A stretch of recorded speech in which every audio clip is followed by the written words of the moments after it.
Yo, what's going on, y'all? This is Marcus Rosa, aka Mazuma TV, back at y'all with some more boxing talk, man. I hope everybody's having a blessed, beautiful, positive, productive night. I hope you had a great day overall, man. I'm back at y'all with some more boxing talk. We're going to be speaking about Rolly Romero versus Teofimo Lopez being officially announced on all sides, and if Rolly Romero can pull off another huge upset, then of course we're gonna get into some open boxing topics. We're gonna get into just about anything that people want to talk about in the chat, man. But before we get into all of that, if y'all could please hit the like button on the way in, that'd be very much appreciated. We on the road to 4K. We well into the 3,600 mark, looking to crack that 3,700 mark in due time. Shout out to the nation and the mob for making this possible. Just wanted to give a big shout out to the nation. Man, y'all guys have been coming in very supportive. You know what I mean? Y'all been doing a whole lot for the channel. Shout out to everybody that's, dropping in the super chats, the cash apps.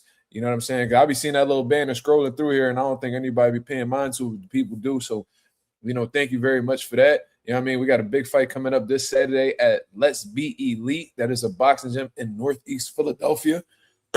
Going down this Saturday at 7 p.m., man. Please feel free to stop by and check out some of our talent that will be, performing, over at that gym. So if y'all are in the area and want to check out some great competition, y'all want to check out some, potential superstars, y'all stop by, y'all go ahead and y'all could put that put that name in on the Google search bar. Let's Be Elite. It's going to be the one in Northeast Philadelphia, man. We definitely got some good shit going on. You feel what I'm saying? Shout out to the boy Justin Jackson in the building. What's going on, brother? What's up?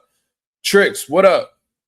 What's going on? How we feeling? I'm not expecting this live to get that many viewers because at the end of the day, this ain't about Dev, this ain't about Shakur, this ain't about Tank, this ain't about Boots. So, it's not going to really attract that many viewers, but whatever, we could talk about whatever we want to talk about. And I just feel more comfortable when it's just the nation in this motherfucker. You feel me? So it is what it is. Chris Maldonado, what up? He said, oh shit, that's my hood. You up Northeast? You up near there, like Academy Road and all that?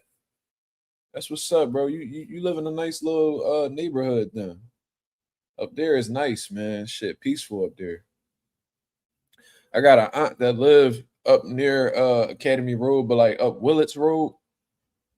I love it, bro. That was my favorite place to go to when I was young, man. I used to look forward to staying over my aunt's house. You know what I mean? I know they was annoyed with my ass, but I used to love, being from the hood, man. You love to be in the suburbs. It just make you feel at peace. It just makes you feel safe. You know what I mean? Because when you grow up in the hood, you don't ever really ever feel safe. You could be comfortable, but you don't ever truly feel safe because anything could go on at any moment. You know what I mean? And I was in the poorest neighborhood in the city, so I done seen a whole lot of crazy shit happen. So whenever my aunt used to take me up there, because they had a couple dollars. You feel what I'm saying? Like I said, I grew up. I got a few family members that's not saying they are, but I got a few family members that's millionaires. You feel me? So, it was always dope to be around them and experience that type of lifestyle. You know what I'm saying? Big ass crib, definitely a 7-figure crib in today's world with this economy, inflation, and all of that. I used to love being up there. But anyways, that's where we'll be at this Saturday night. Let's Be Elite boxing gym out in Northeast Philly, man. If y'all want to go check out some amateur boxing, feel free to come through and show love, man. Tickets will be available at the door. And this gonna be a good one, man. My boy David Jacobs is ready. For those y'all who don't know who David Jacobs is, he was on my shorts. He actually was the one who got a first round knockout. His second to last fight. He avenged the loss that he had in his last fight, and now he's coming up against a tough guy who got a pretty good record. I think the kid is like 5-1, and he's a little bit older than David. He puts a lot of pressure. He lets his hands go, so it's up to us to neutralize that. And I formulated a great game plan, so let's see if we're able to execute it. You know what I'm saying? We definitely got something good going on. Let me see. My boy Tricks in the building. My boy Tricks in Chris Maldonado say he's from Oxford Circle. Oh, okay. Oxford Circle, for what I remember, ain't really terrible, but it's not as good. It's not. I know from when I was a young boy, Oxford Circle, like if you lived up there, you had a couple dollars or you was in a nice, Oxford Circle overall, when I was a young boy, was a nice neighborhood. But, it has gotten a little bit worse. You know what I'm saying? The hood's starting to move up there and shit like that. But some parts of Oxford Circle nice, though. Yeah, I remember when Oxford Circ, bro. I remember, bro. Like I've really been in Philly my whole life. Like I remember playing football for Moss down Torresdale, Sheltonham, Moss Playground. And I remember playing Oxford Circle. They had their own football team or whatever, and she used to be nice over there. But a lot of these Northeast Philly neighborhoods are getting ran down now because a lot of the people there's a gentrification process happening in North Philadelphia right now, especially where I live, and all these New Yorkers, like I'm not gonna say their names, but dumb people, the ones that be wearing the motherfucking tea, teacups on their motherfucking head. They starting to move into our neighborhoods and all of that. So now it seems like, because it's closer to the city, what I mean, it's cheaper living than New York. So now it's like a lot of people, the property values are going up around here, property taxes are going up, so it's forcing people to leave, north, and they heading up northeast now. So now it's like all the hood niggas is moving up northeast. You know what I'm saying? So that's pretty much what it is. That's pretty much what it is. They just relocating. You know what I mean? I remember all the dope fiends used to live like on these train tracks. And then once they got rid of all the dope fiends from the train tracks, they started living in Kensington. Kensington wasn't always a dope fiend area. That just started happening within the last 10 years. That was not a real thing. When I was in high school, Kensington wasn't like that. When I graduated back in 2016, this is all a new thing. This whole Kensington beach shit with all the dope fiends, that's relatively new, to be honest with you. But anyways, that's a different subject. You know what I mean? It's the same thing happened in South Philly. Oh yeah, they running down on South Philly too. Once you see the dog parks, it's a wrap. Yo, that's a fact, bro. You see them Jones down Center City, you see them Jones down Fishtown. Yeah, bro. Once you see that, it's raps, bro. I've seen a dog park down like Spring Garden. Nigga, 17th and Spring Garden were like community college, bro. That was a Puerto Rican neighborhood, bro.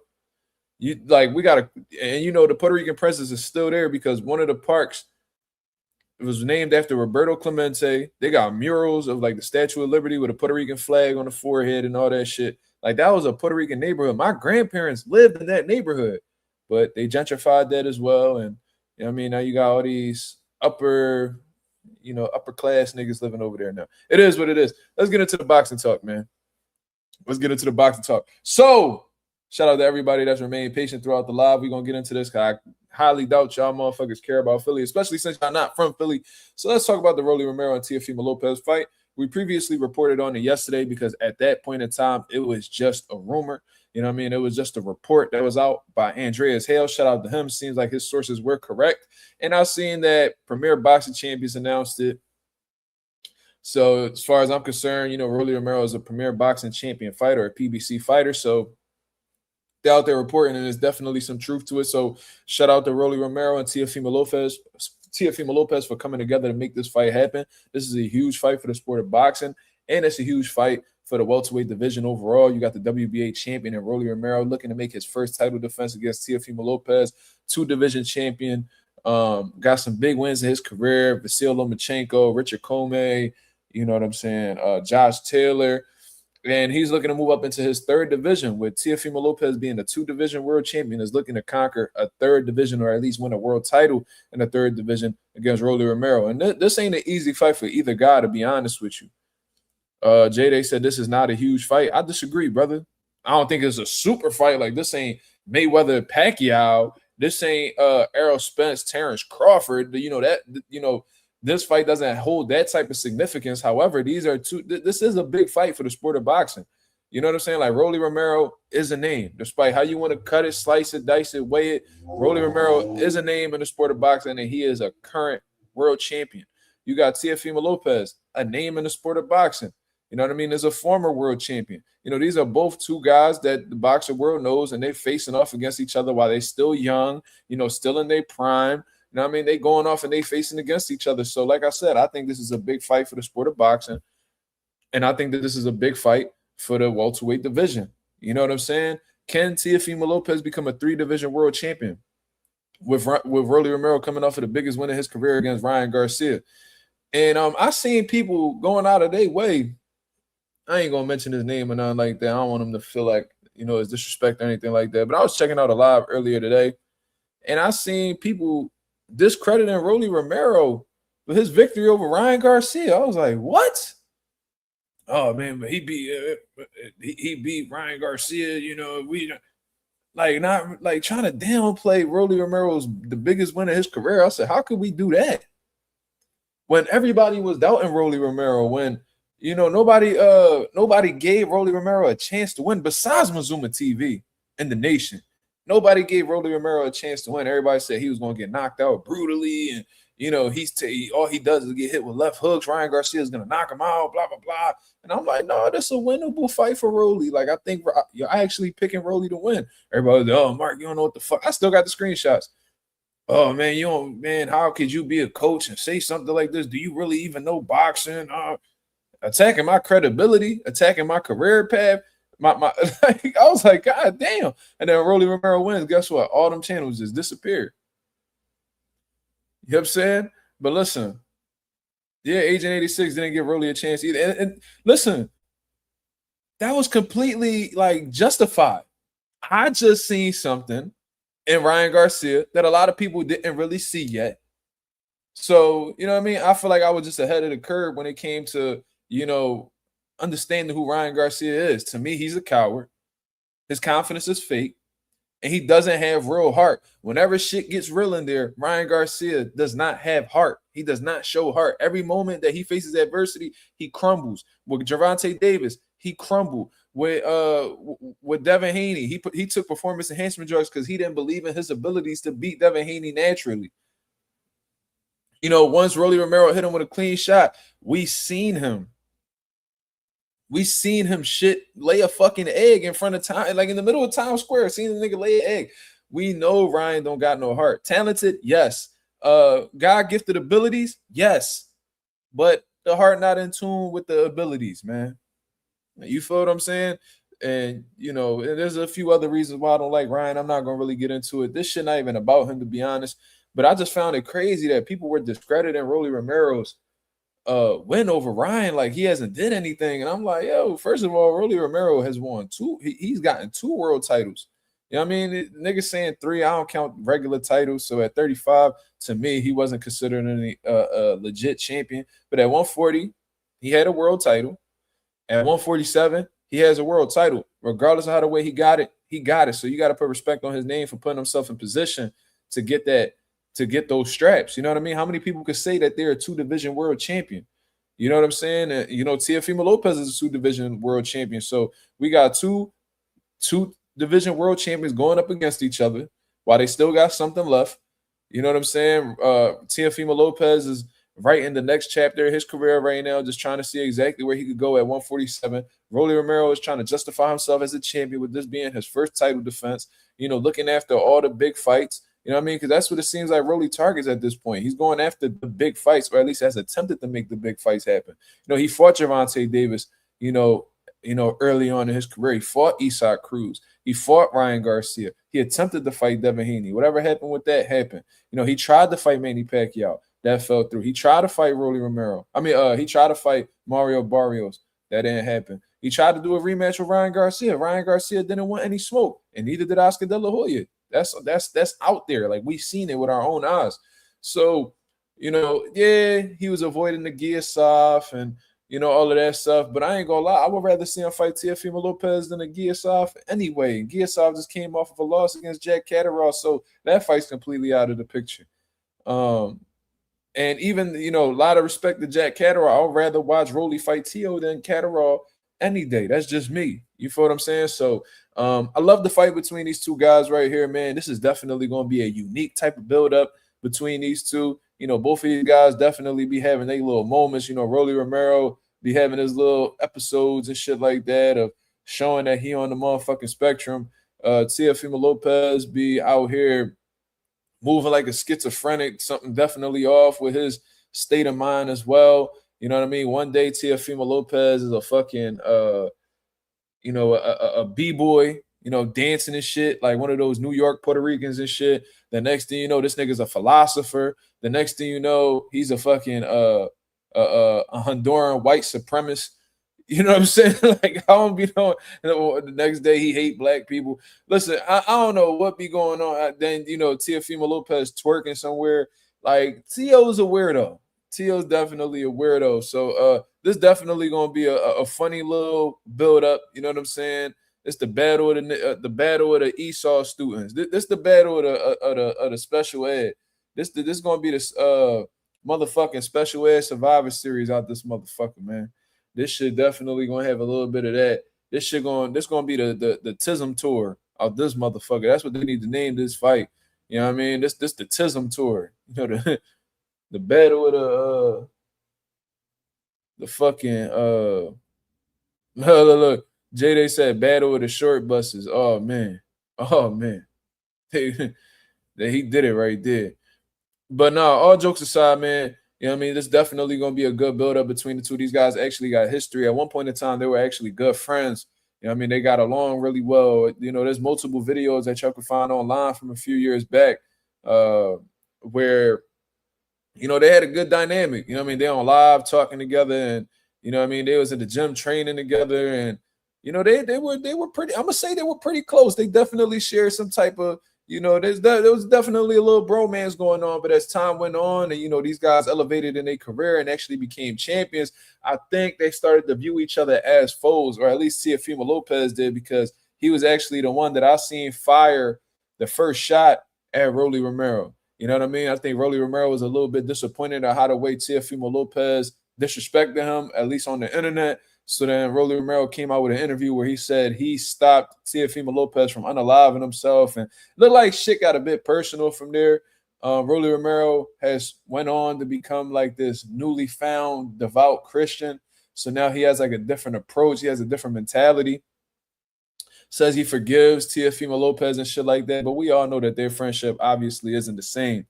So, just based off of all of that, I mean, we got ourselves a fight, man. So these are friends. I guess you could say consider foes, because they're going to get in there and attempt to beat the shit out of each other on August 22nd. Now, what I want to talk about is Rolly Romero capable of pulling off another huge upset against Teofimo Lopez? Because when I'm looking over the landscape of, I'm not going to say the landscape of boxing, but what I see when I'm looking at what the people are saying about the fight and who they're picking to win and shit like that, a lot of people are picking Teofimo Lopez. And when I see that, I understand it, because at the end of the day, Teofimo Lopez does bring a lot more things to the table. I think it's safe to say that Teofimo Lopez has had a higher success rate with winning when the stakes are high. You know what I'm saying? You can make a case that Rolly Romero has lost a lot of his biggest fights, whether it was, Gervonta Davis, Isaac Cruz, and shit like that. Teofimo Lopez got a pretty good ratio when it comes to, winning big fights. You know what I'm saying? The only one I feel like he lost that was considered a big fight. And I understand that Teo got two L's. You know what I'm saying? But I didn't look at the Kambosos fight as a big fight. You know what I'm saying? It just looked like a title defense until, he genuinely got upset by the guy that nobody thought would beat him. But you could say that Teofimo Lopez only lost like one big fight in his career, and that was against Shakur Stevenson. And to be honest with you, a lot of these dudes are going to lose to Shakur Stevenson. He's one of the best fighters in the world, right? So, I see why people are picking Teofimo Lopez. Outside of that, Teofimo Lopez, is the better athlete in my opinion. I think that he's quicker. I think he's more athletic. I think he's more creative offensively, and that's going to be a bit of a tribulation for Rolly Romero, because he doesn't have like the best defense. He doesn't have the strongest boxing IQ.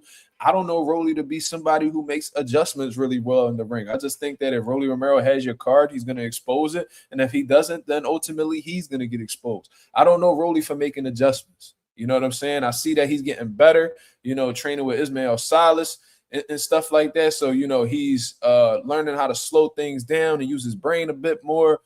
But I think that could actually be, I think that approach that he's been taking in his most recent fights, I think this could hurt him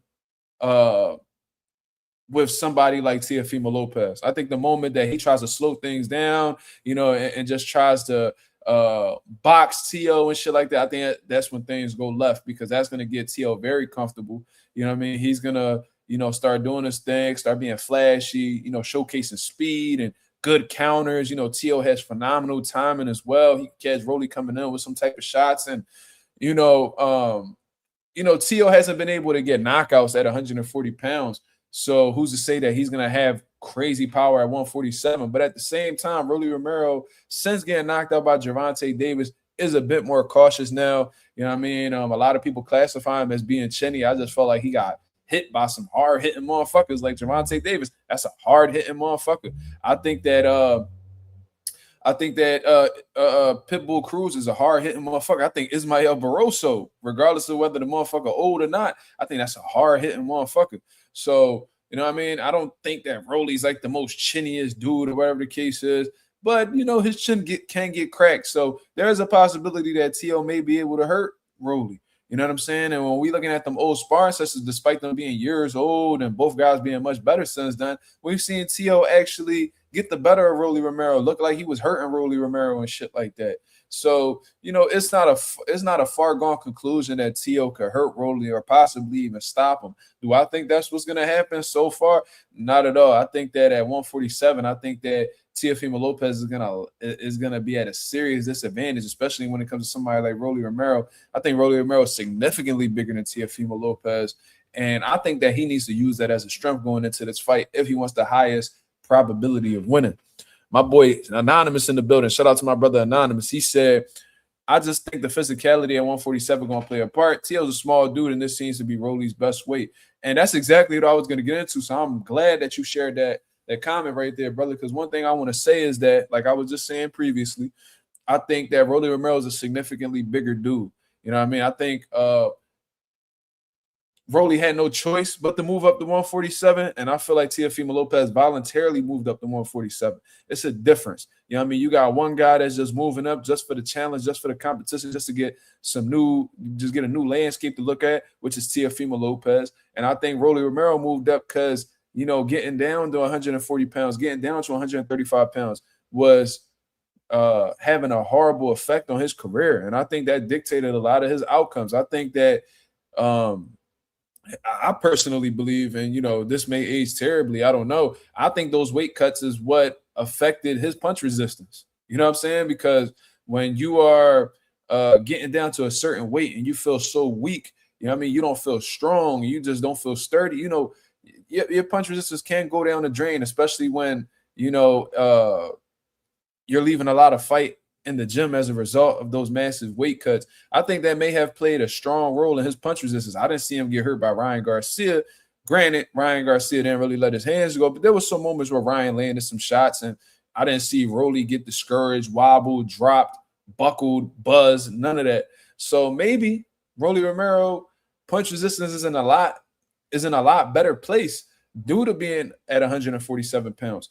And with Rolly Romero, in my opinion, having a clear size advantage over Teofimo Lopez, I think that's what he's going to need to bring to this fight or use in this fight in order to have a high chance of winning. Not only that, but I do think that Rolly Romero, when he was with Coach Bullet, he didn't give a fuck, letting his hands go, making shit a brawl, just getting physical, and with his judo background, pushing motherfuckers around and punching in combinations and not really worried about what his opponent's doing.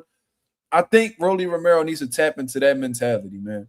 I think Rolly really, because the power didn't go anywhere. The hand speed didn't go anywhere. The explosiveness didn't go anywhere. However, his mentality did change post Gervonta Davis knockout, in my opinion. I do think that Rolly Romero has to let go of that fear. I think he needs to let go of, that possibility of him being knocked out. To be honest with you, I don't really see it happening, man. Like, Teofimo Lopez has struggled knocking out guys who are lesser opponents than Rolly Romero at 140 pounds.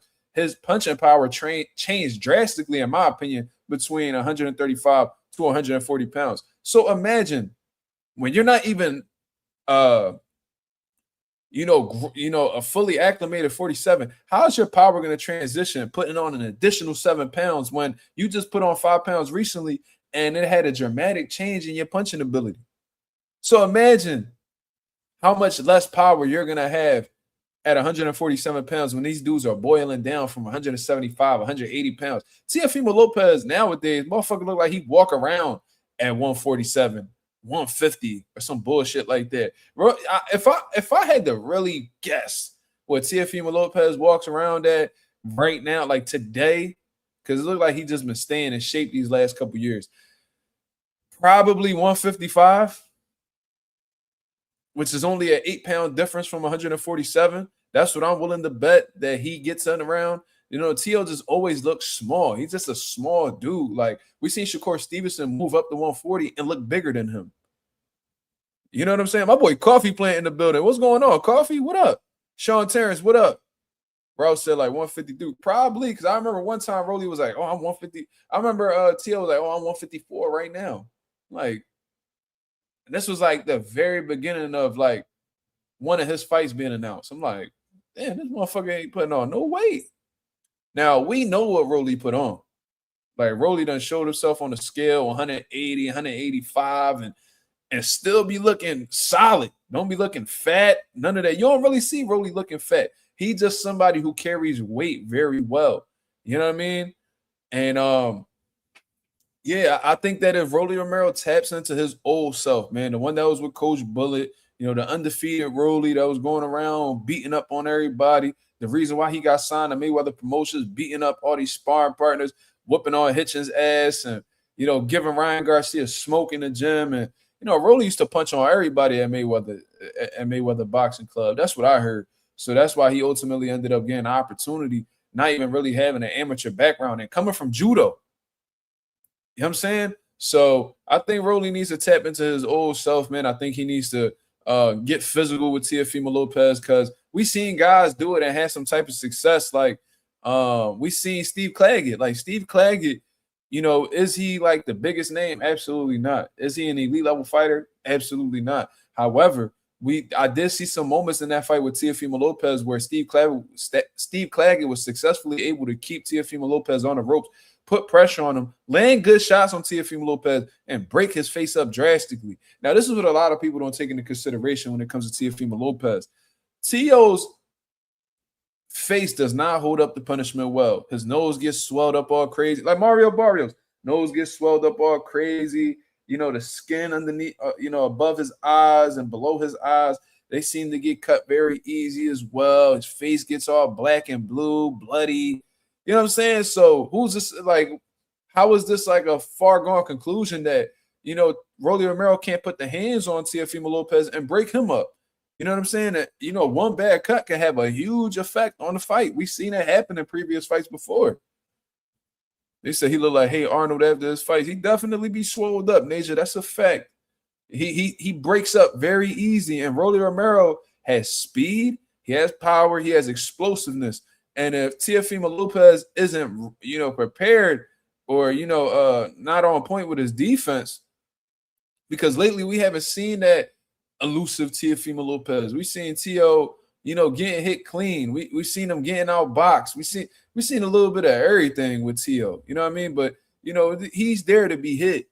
And I think that if Rolly Romero is willing to take those chances, not necessarily be okay with getting hurt, but, you know, taking those chances, getting in those 50-50 exchanges, I think he could really hurt T.O., man. I think he could really hurt him.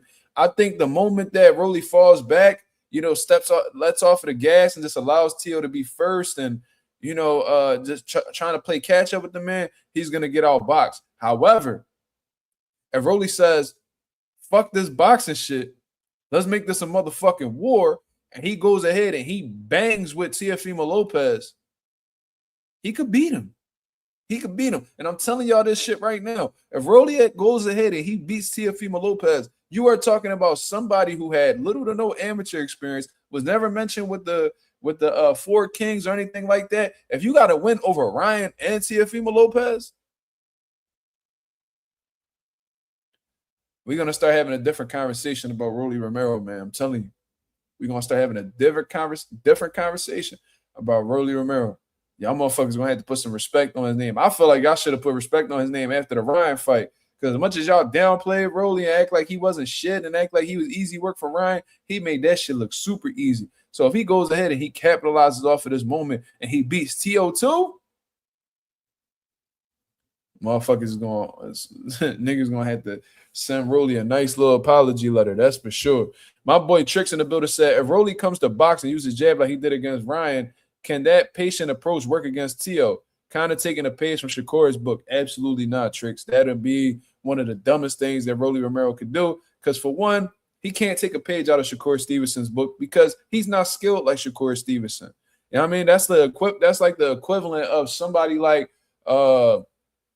like a brawler. Like that's like a fucking Danny Garcia, for instance, trying to take a page out of Devin Haney's book, went to to fight Regis Prograis or something like that. They don't fight anything alike. So for you to take a page out of Shakur Stevenson's book, that would have to include you being able to emulate Shakur. Rolly doesn't have the abilities that Shakur has. They're two totally different fighters. They got different builds, just a different type of makeup as a fighter. So I don't think Rolly could sit there and play the jab game with Tio or anything like that. Tio's the sharper boxer. But Rolly has qualities that can offset that shit with Teofimo Lopez. He's fast. He's powerful. He's strong. He's physical. He's explosive. If we go in there, not at all. If he goes in there with those abilities and he uses them to his maximum potential, he has a strong likelihood, in my opinion, of being Teofimo Lopez. But the moment that Rolly tries to come out and box and use his jab and play chess with Tio's gonna style all over him. You know what I'm saying? He's gonna style all over him. That's gonna be super easy. I'm not gonna lie to you, man. The moment that he goes ahead and tries to go IQ for IQ, you know what I'm saying? It said Joshua's emulator says Virgil could probably box with boots, though. Based off of what? What makes you feel like he could box with boots? That's completely irrelevant, brother. We're not talking about them. You know what I mean? Virgil need to, get his ass back in the ring first. That don't even make sense. Here he go. Yeah, that's the boy. What's his name again? Robert Jenkins or some shit like that. Yeah, he just be saying whatever. God bless him.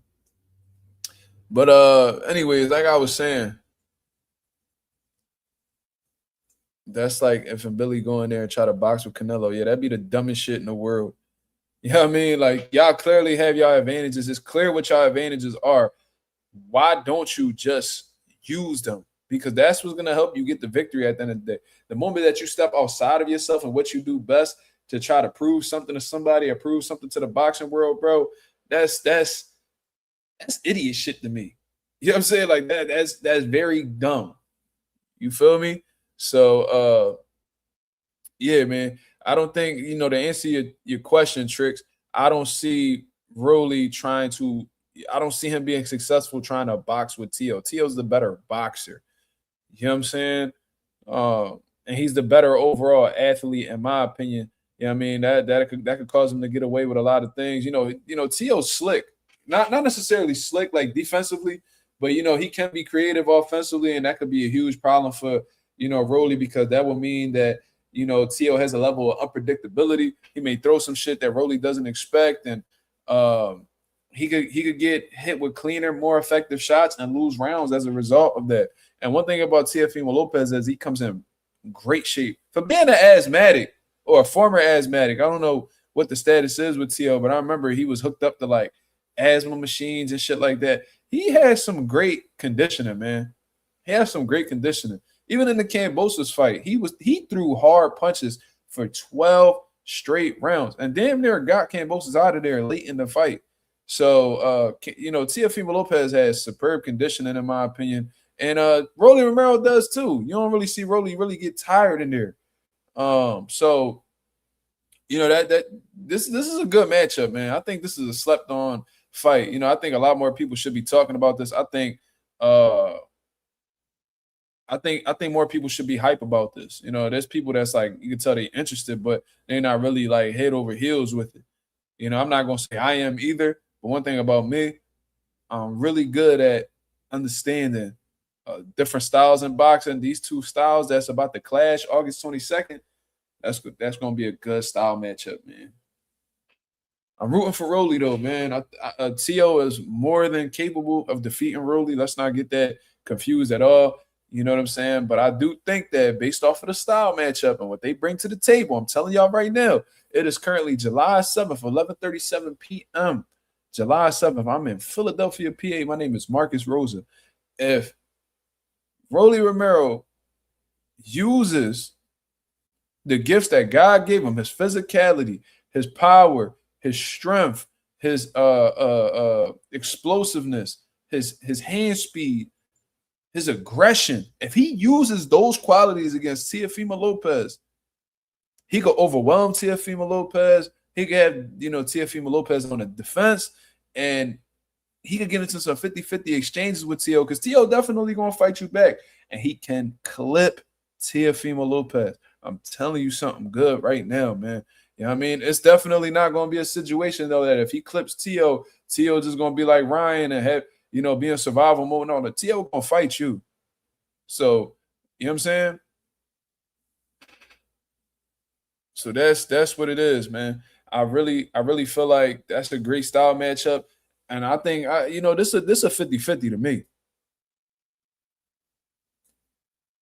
You know what I'm saying? This a 50-50 fight to me. If you picking Tio, you got every right to pick Tio. That's a good pick.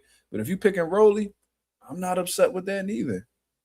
I'm trying to tell you, Rolly has a stronger chance than what these people are giving that man credit for. And it's probably because they don't think much of his IQ, and they still look at Teofimo Lopez as like this, top level fighter. And he may very well be. We'll see.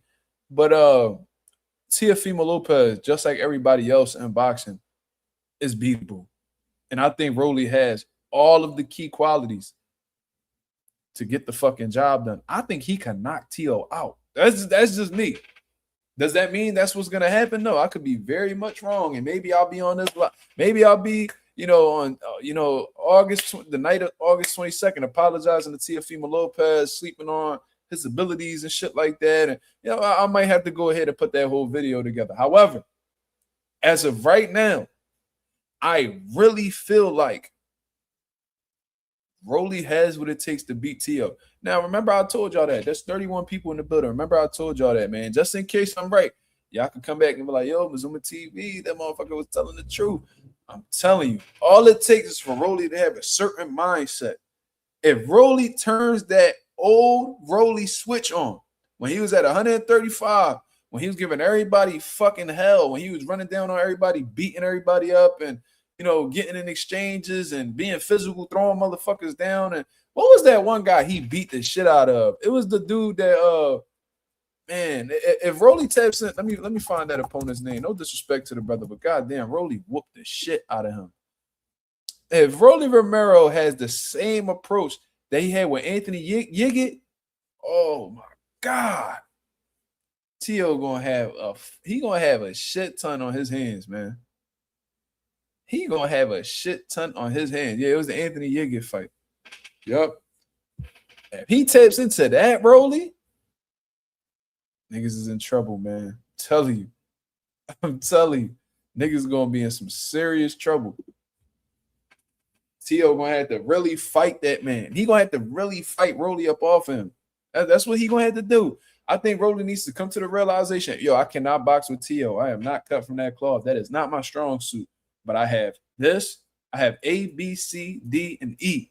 And we need to put all of these motherfucking qualities on display that night in order for me to win. If I'm lacking in any of those departments, I may come up short. So let me make sure I'm firing on all cylinders so I could put this boy Tio through hell and possibly beat him.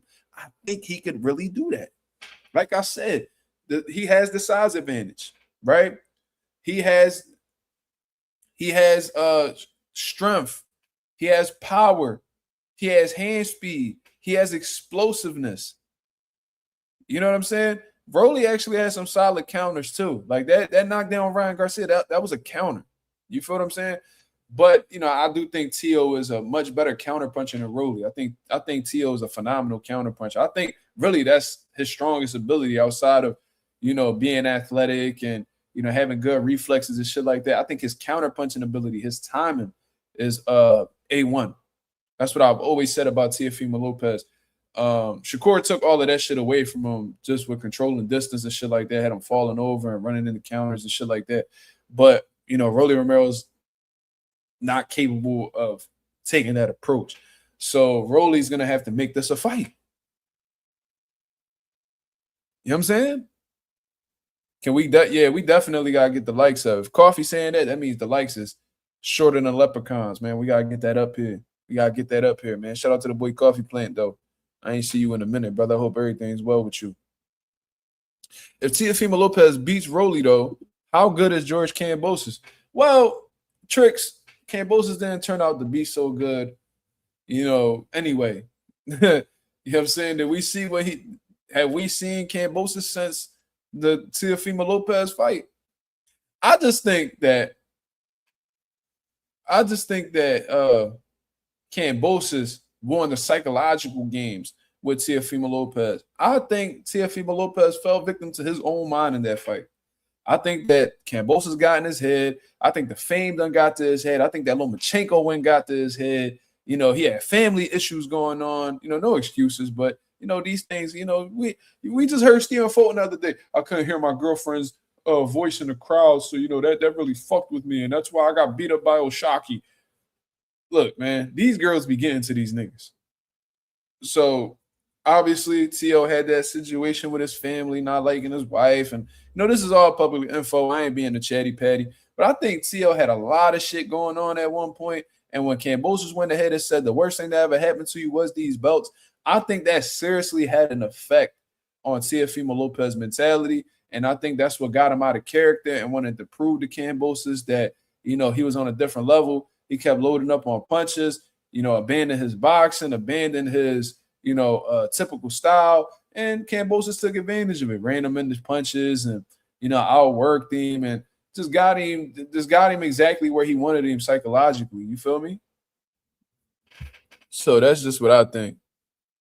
Teofimo that fought Taylor needs to show up. I think the Rolly that was at 135 pounds, prior to Gervonta Davis, I think we need to see that Rolly.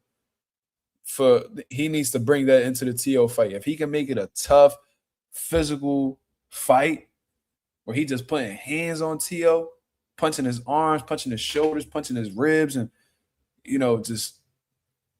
I think he could do it, man. I'm trying to tell you, like T.O.'s talented. Yes, he's good. I'm not gonna say great. He's a good fighter. You know what I'm saying? He's a good fighter, and he may possibly beat Rolly. Yes, I'm well aware of that. But Rolly has qualities, and I'm gonna keep saying this in the whole lead up to this fight until August 22nd. He has the qualities necessary to defeat Teofimo Lopez. So because he has that, all that I'm asking of Rolly Romero is just lock in mentally. Come to the realization that you're not going to box with this dude, that you're not going to play chess with this dude. We need the old Rolly Romero that was at 135 pounds. The reason why you got signed with Floyd, that sparring, that approach you had in the sparring, that approach you had with the opponents you had prior to Gervonta Davis, all of that mentality, that Coach Bullet Rolly needs to be back in the building. Let me see what my boy wow, what's going on? Nah, chill. Trick's my boy. Trick's my boy, man. I be feeling like Tricks be asking little funny questions just to get under my skin, but that's good people right there. The Real Boxing Channel 1 says, why isn't Jack Catterall getting a shot at Rolly? He's a champion in the WBA, and Rolly is a super champion. Don't agree with all the super champion BS, but still, I don't agree with the super champion shit neither. But I think the WBA is enabling Rolly Romero to fight whoever the fuck he wants. I don't know what it is. I don't know what relationship the WBA and Rolly got. I don't know. You know what I'm saying? I think the WBA is like no, that's the WBO. I don't know where the WBA is. Where their headquarters at? Let me see where their headquarters at.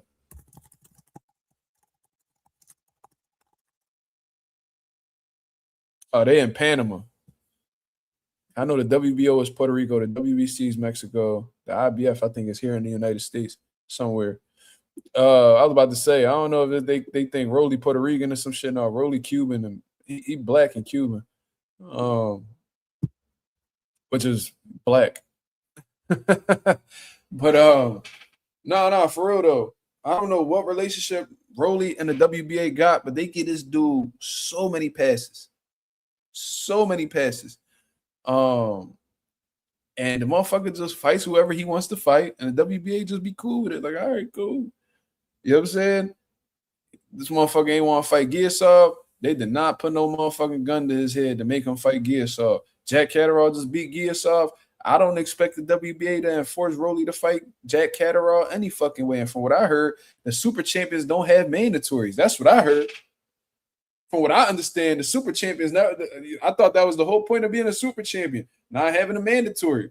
You know what I'm saying? I would love to see Jack Catterall get an opportunity at one of these guys. This dude, Jack Catterall, got a slept on little resume right now. So, you know what I'm saying? I would like to see him get a world title shot. And Jack Catterall been calling them all out. Rolly, Devin, you know what I mean? Whoever got a belt and is willing to give him an opportunity, I see Jack just being in the mix.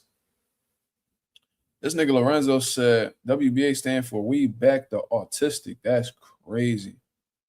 That's the first time I ever heard that. This nigga Lorenzo talking hella shit from Tokyo. Shout out to my boy Lorenzo. He is savage for that. Y'all know Tio Sr. still gonna be in the corner wasted. Yeah, and Teofimo Lopez ain't got the balls to get rid of his father. Why? I don't know. I don't know if it's just a comfortability thing with him, but you know, I think it's obvious at this point that Tio Sr. is no good for his son when it comes to being the lead boxing coach. You could keep him around, you know, for, you know, support purposes, for supportive purposes and shit like that, just because, you know, that's his father and his father been with him since day one. So it would be kind of weird to just eliminate his father overall. But I do think that Rolly needs a new head coach. And I think that Tio Sr. has such like a main character complex that he has to be the head coach in order for anybody to work with his son. I think that's very self-serving. I think that's very selfish. I think that's very arrogant of Tio Sr. to do. And all you're doing is hurting your son at the end of the day. But at the end of the day, right, Teofimo Lopez Jr. is a grown-ass man. Not only that, but you are literally, your destiny is in your own hands. So there's a few different approaches that you could take. Tio, you could either keep your father around and just continue being a stagnant fighter, because Tio's not improving with his father at all. He's not. You know, he had that high moment with Loma, and ever since then, you know what I mean? He got outboxed by Sandor Martin. He got outboxed by Jermaine Ortiz. He got embarrassed by Shakur Stevenson. He's not improving. He's not improving. And I think his father took him as far as he could. And what was crazy was I've seen what was that dude's name? That Cuban dude. There was a guy that was helping Teofimo Lopez at one point in time. He was a Cuban dude. His name was like George Rubio or some shit like that. Let me see. Let me see if I can find him real quick. Yeah, his name is Jorge Rubio. He's a Cuban trainer. And I remember when Tio was working with him, you could see the difference. You can see the difference in Tio. Like, you seen him actually being elusive, being more, you know, rhythmic, and you know, he was very comfortable in there. We seen like a new and improved Teofimo Lopez, you know, under Jorge Rubio. You know what I'm saying? I forgot what fight that was, but that was like his, you know, his beginning, the very beginning of his reign at 140. And he was doing this thing. He looked sharp. He looked different. And then, you know, for some reason, Jorge Rubio's no longer in his corner. You know, Tio Sr., you know, because Tio, and that's the thing. This is what makes Teofimo Lopez Jr. a bitch. This is what makes him a coward. Not just the racist shit, not just him, you know, crying in the ring and all that weird shit, but he literally will not step to his father. And he knows that his father isn't in his best interest to keep around. He's attempted to have Coach Team Canelo be a part of his team. And what does Tio Sr. say? And, you know, when all the rumors are going around that Tio's going to train with Eddie Reynoso, oh, you know, well, you know, I will always be my son's head coach. Anybody that works with my son is going to be, you know, second. You know, I'm going to always be my son's head coach. Why would you say that? Why would you say that? because you're insecure. You're afraid that your position and your significance as a boxing coach will be severely reduced if your son chose somebody else. Why do they have to play second to you? Why the fuck with Eddie Reynoso? And I don't fuck with Eddie Reynoso. I don't. I don't fuck with Team Canelo, period. Just based off of their history and shit like that. But as accomplished as Eddie Reynoso is, as successful as Eddie Reynoso is, with all of the motion that nigga got right now, why the fuck will he ever play second to T.O. Sr., a fucking dope fiend, alcoholic? Why the fuck would anybody play second to him? If I had, bro, if Canelo Alvarez is one of my fighters, Frank Sanchez, fucking Jaime Munguia, and all the other people that he's worked with in the past, Ryan Garcia, fucking they had a few different guys. They done Oscar Valdez, Luis Neri, all these different caliber fighters, champions and shit like that.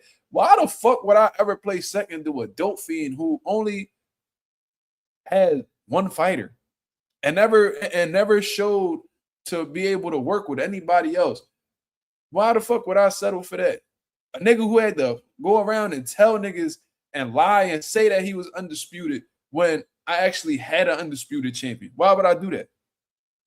Because the Teofimos, they try to rewrite history. Oh, we was undisputed. Well, we was undisputed. No, dickhead. Devin Haney had a WBC lightweight title, the legit WBC lightweight title in his hands while you were unified. But you want to go around and say that you were undisputed just so people, just so people could just, block out Devin Haney as if he didn't exist. No, not over here, bro. But, the being Eddie Reynoso's defense, what the fuck has T.O. Sr. done for Eddie Reynoso to be like, you know what, I'm going to play second to this guy. I can actually learn something from him. Motherfucker, your son not even learning anything from you. Did you hear your horrible ass corner instructions with Shakur Stevenson?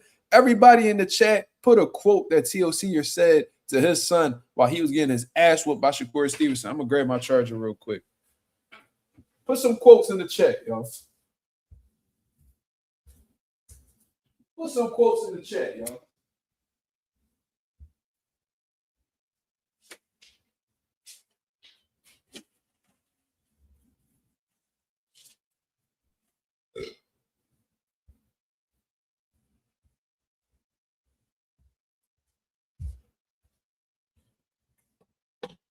You gotta him, bro. That's embarrassing. Imagine a coach saying that. That's not even embarrassing on the fighter's part. The embarrassing part for the fighter is him getting outclassed, right? But you know how embarrassing it got to be as a coach to say some type of bullshit like that in the ring, but not have the fucking solution on how to hit him. See, an actual coach, even if it didn't work out, they would have told you, we got to start putting some punches together, but actually tell them how to land those punches. How do we set this up? Are we setting this up off of a feint? Are we setting this up off of a jab? Are we leading with the right hand and coming around with another combination? Are we going to the body first? Are we going to the head first? Are we varying the shots? Are we sitting down on one of the punches? Or what are we doing? What do you see? When you're looking at Shakur Stevenson, what are you seeing? What shots can he be hit with? How can I set this shot up? See, that's what a coach does. And even if it didn't work out, it still would have been instructions that were valid. Saying shit like, bro, where'd your power go? Nigga, he ain't had power at 140 to begin with. Why the fuck you asking that shit now? And what good is your fucking power if you can't hit the nigga? Stupid.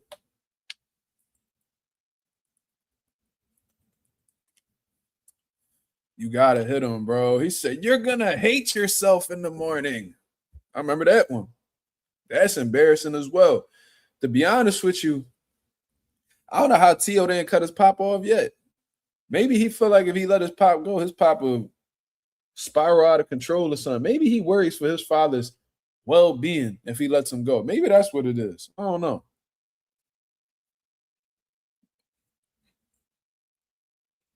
Because them niggas off their rocker. Hit the son and the dad. That fucking cokehead daddy done drove his son crazy. And no, nobody could say that I'm making this up or I'm making accusations. He literally admitted on my channel during a phone call that he fucks with cocaine. And if anybody knows, if you indulge in cocaine, what are you? A fucking cokehead. So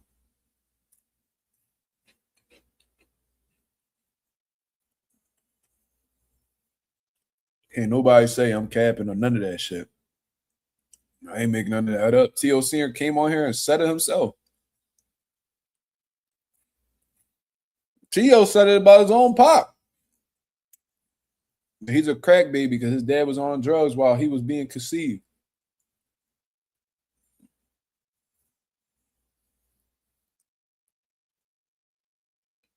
You know what I'm saying? I just don't understand how you, regardless of whether that's your father or not, one of the biggest things we grew up knowing in the hood is that you can't trust a crackhead. You can't leave nothing around a crackhead. You can't let a crackhead in your crib. You can't even let them niggas use your bathroom. Them niggas might steal a fucking roll of toilet paper.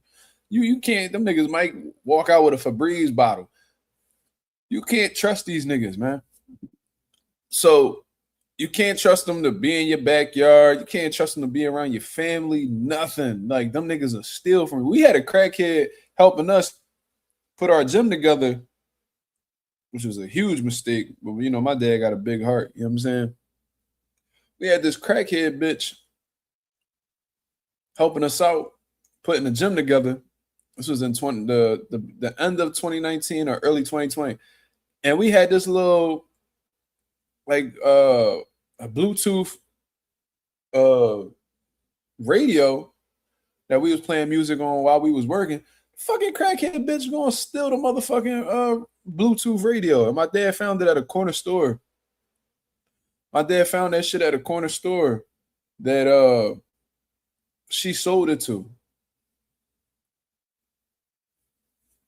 You can't trust no crackhead. So I said all of that shit to say, yeah, niggas you can't trust a crackhead, bro. If they feel like, bro, they don't give a fuck what it is. If they feel like they can make $1 off of it, they will take it. Y'all understand that shit. Their whole objective is to get high. And they will do whatever they can to get enough money to get high. So if that's $10 for a little dime, dub, between $10 to $20, bro, they're going to do whatever the fuck they can to get that motherfucking $10 to $20. Whatever satisfies their high. So if you got a motherfucking Febreze bottle in there, John, and that shit got a good amount in it, they could act like, I mean, ain't no way to fucking check a Febreze bottle and see whether it's new or not. The shit feel heavy. They gonna be like, oh, this shit never been used. Oh, I mean, them niggas are still a pack of socks. They don't give a fuck. You know what I mean? Them crackheads, they different type of hustlers, man. They'll do whatever. Them niggas be on some Eddie Guerrero shit. Them niggas lie, cheat, they steal to get their motherfucking bread. R.I.P. to the legend, man. But anyways, I said all of that to say, if you can't trust these niggas to be around you, why the fuck would you trust them with your life in a boxing ring? Regardless as to whether they're your father or not. Why would you trust this nigga with your life in a boxing ring? Why would you trust this nigga to guide you to victory? This nigga can't keep coke off of his mind. Do you think he gives a fuck about strategizing for a fight with you?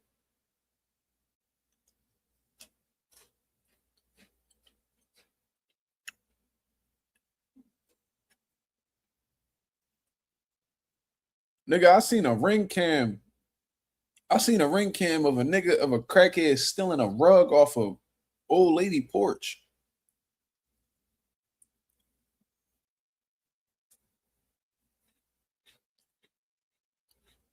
Nigga, I remember, bro, I swear to God, this on my son's life.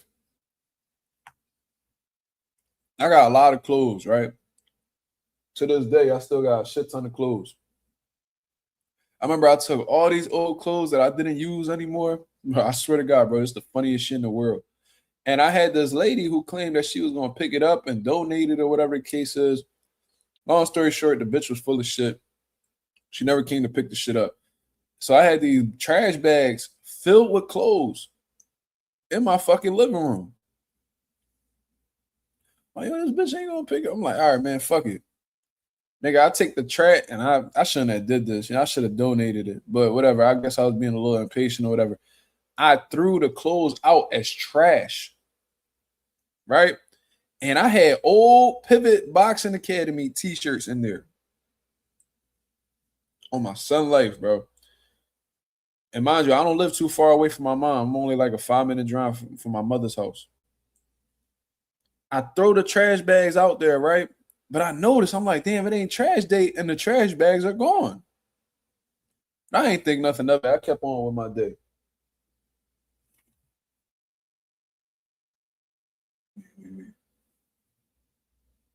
Shit.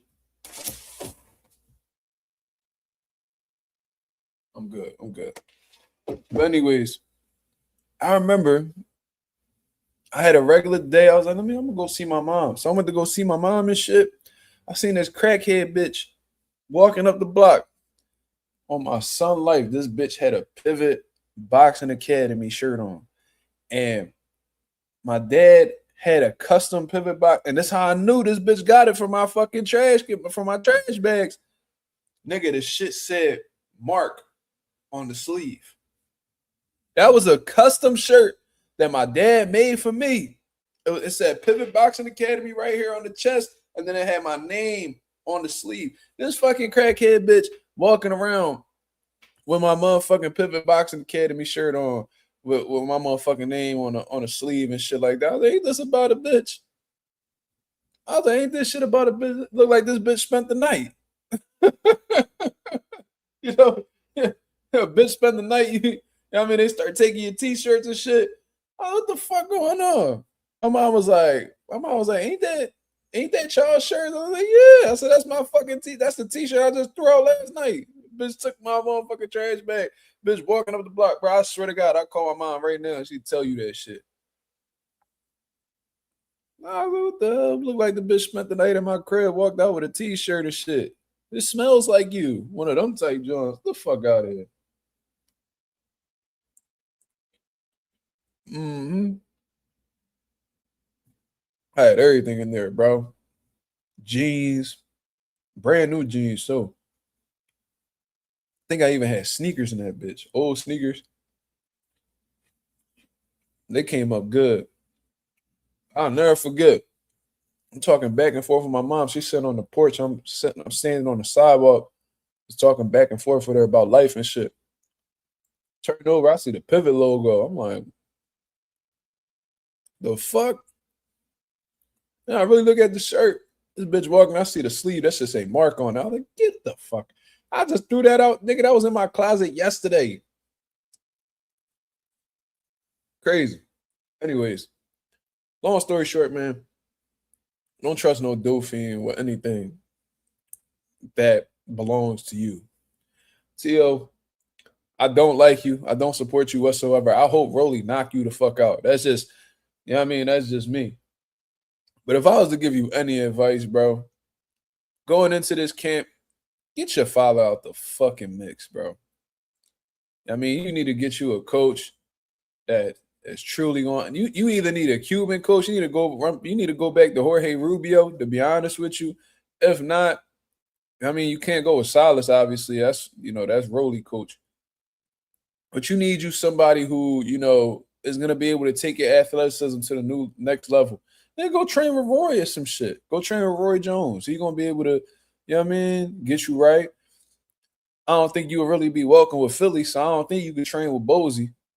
You know what I'm saying? Unless Bozy, I don't know what he think, but I highly doubt it. And I don't think you would really come to Philly to, you know what I mean? T.O., he like to be where he want to be and shit, so I don't know.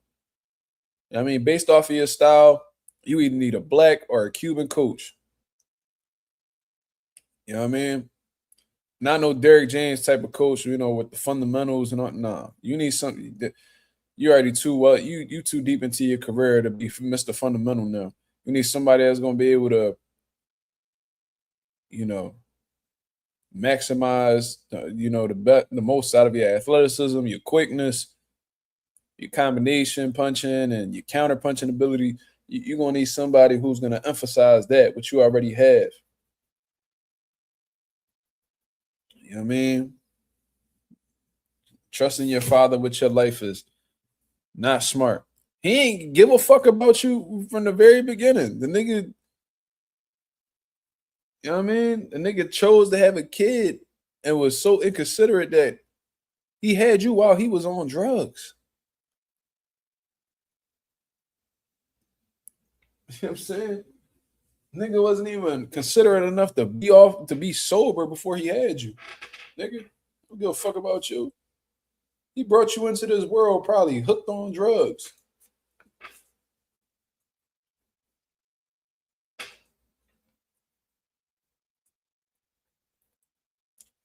I don't know.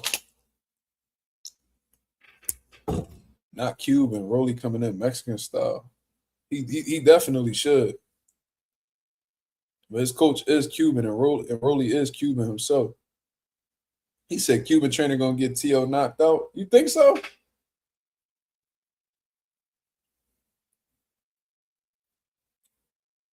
Cubans make you use your feet, your angles, your athleticism, your rhythm, shit like that. I think a Cuban trainer will be good for T.O.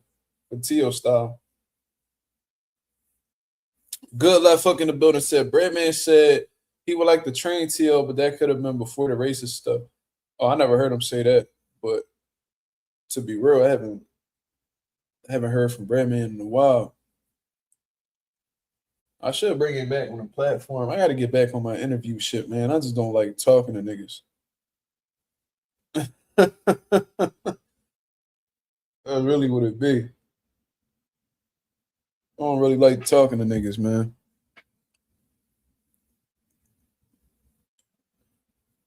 You said T.O. should train with Boo Boy? Why? Boo Boy? You talking about Pacquiao assistant coach? Freddie Roach backup like assistant trainer?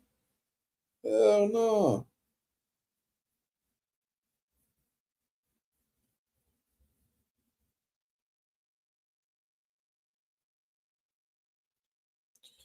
Yo, Nathaniel, you not right, bro.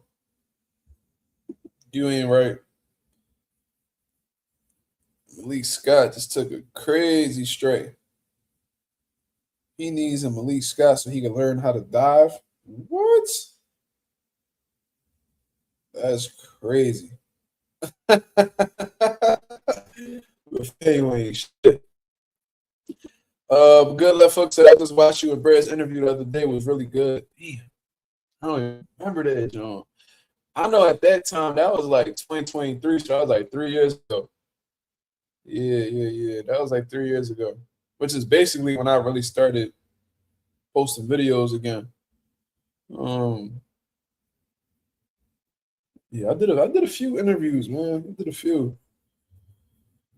People, it'd be crazy though. Whenever I do interviews, people always be shocked by how good they go. Like I ain't gonna say who, but it was like one of my more popular interviews and shit. After the interview, he was like, "Yo, man, that was actually a great interview, man. Shit was smooth. Like I fucked with it." That shit in the back of my head, I'm just like, oh, he ain't think I had what it took to give him a good interview, probably, or he probably had low expectations. But all my interviews are solid. I've done great interviews.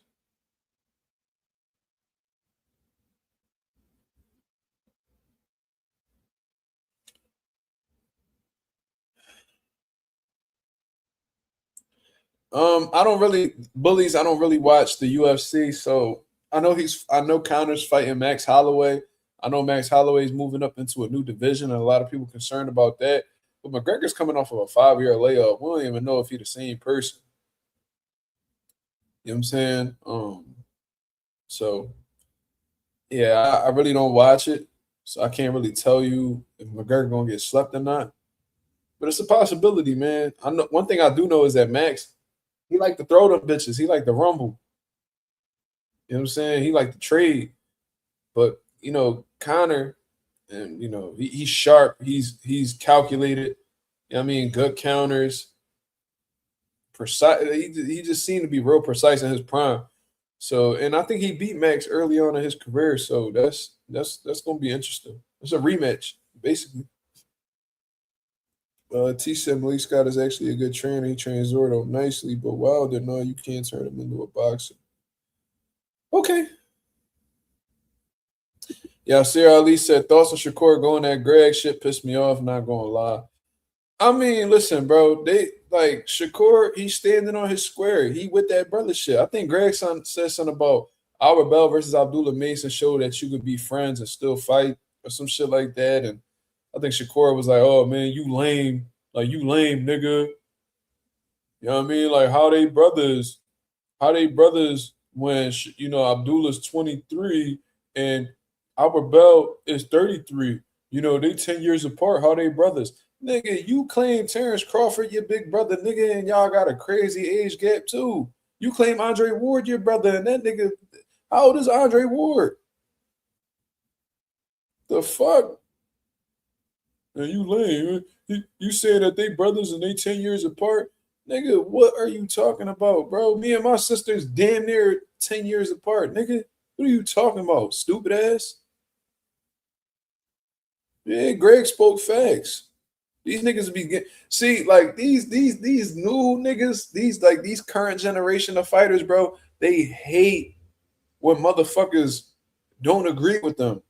They hate when people hold them accountable. They just want to do whatever the fuck they want, and they just want to be exempt of criticism. How old is Andre Ward? That nigga 42 years old, bro. How old is Shakur Stevenson? 29. Do the fucking math, bro. Nigga's 13 years older than you, and you claim for this nigga to be your brother. So how the fuck? Well, why can't Albert Bell and Abdullah be brothers? Or be yeah? Why not? How old is Terrence Crawford? Terrence Crawford, he up there. He like 39. How old is Terrence Crawford? Nigga's 38 years old, about to be 39. Then they got like not. Wait, how old is Shakur? How old is Shakur Stevenson again?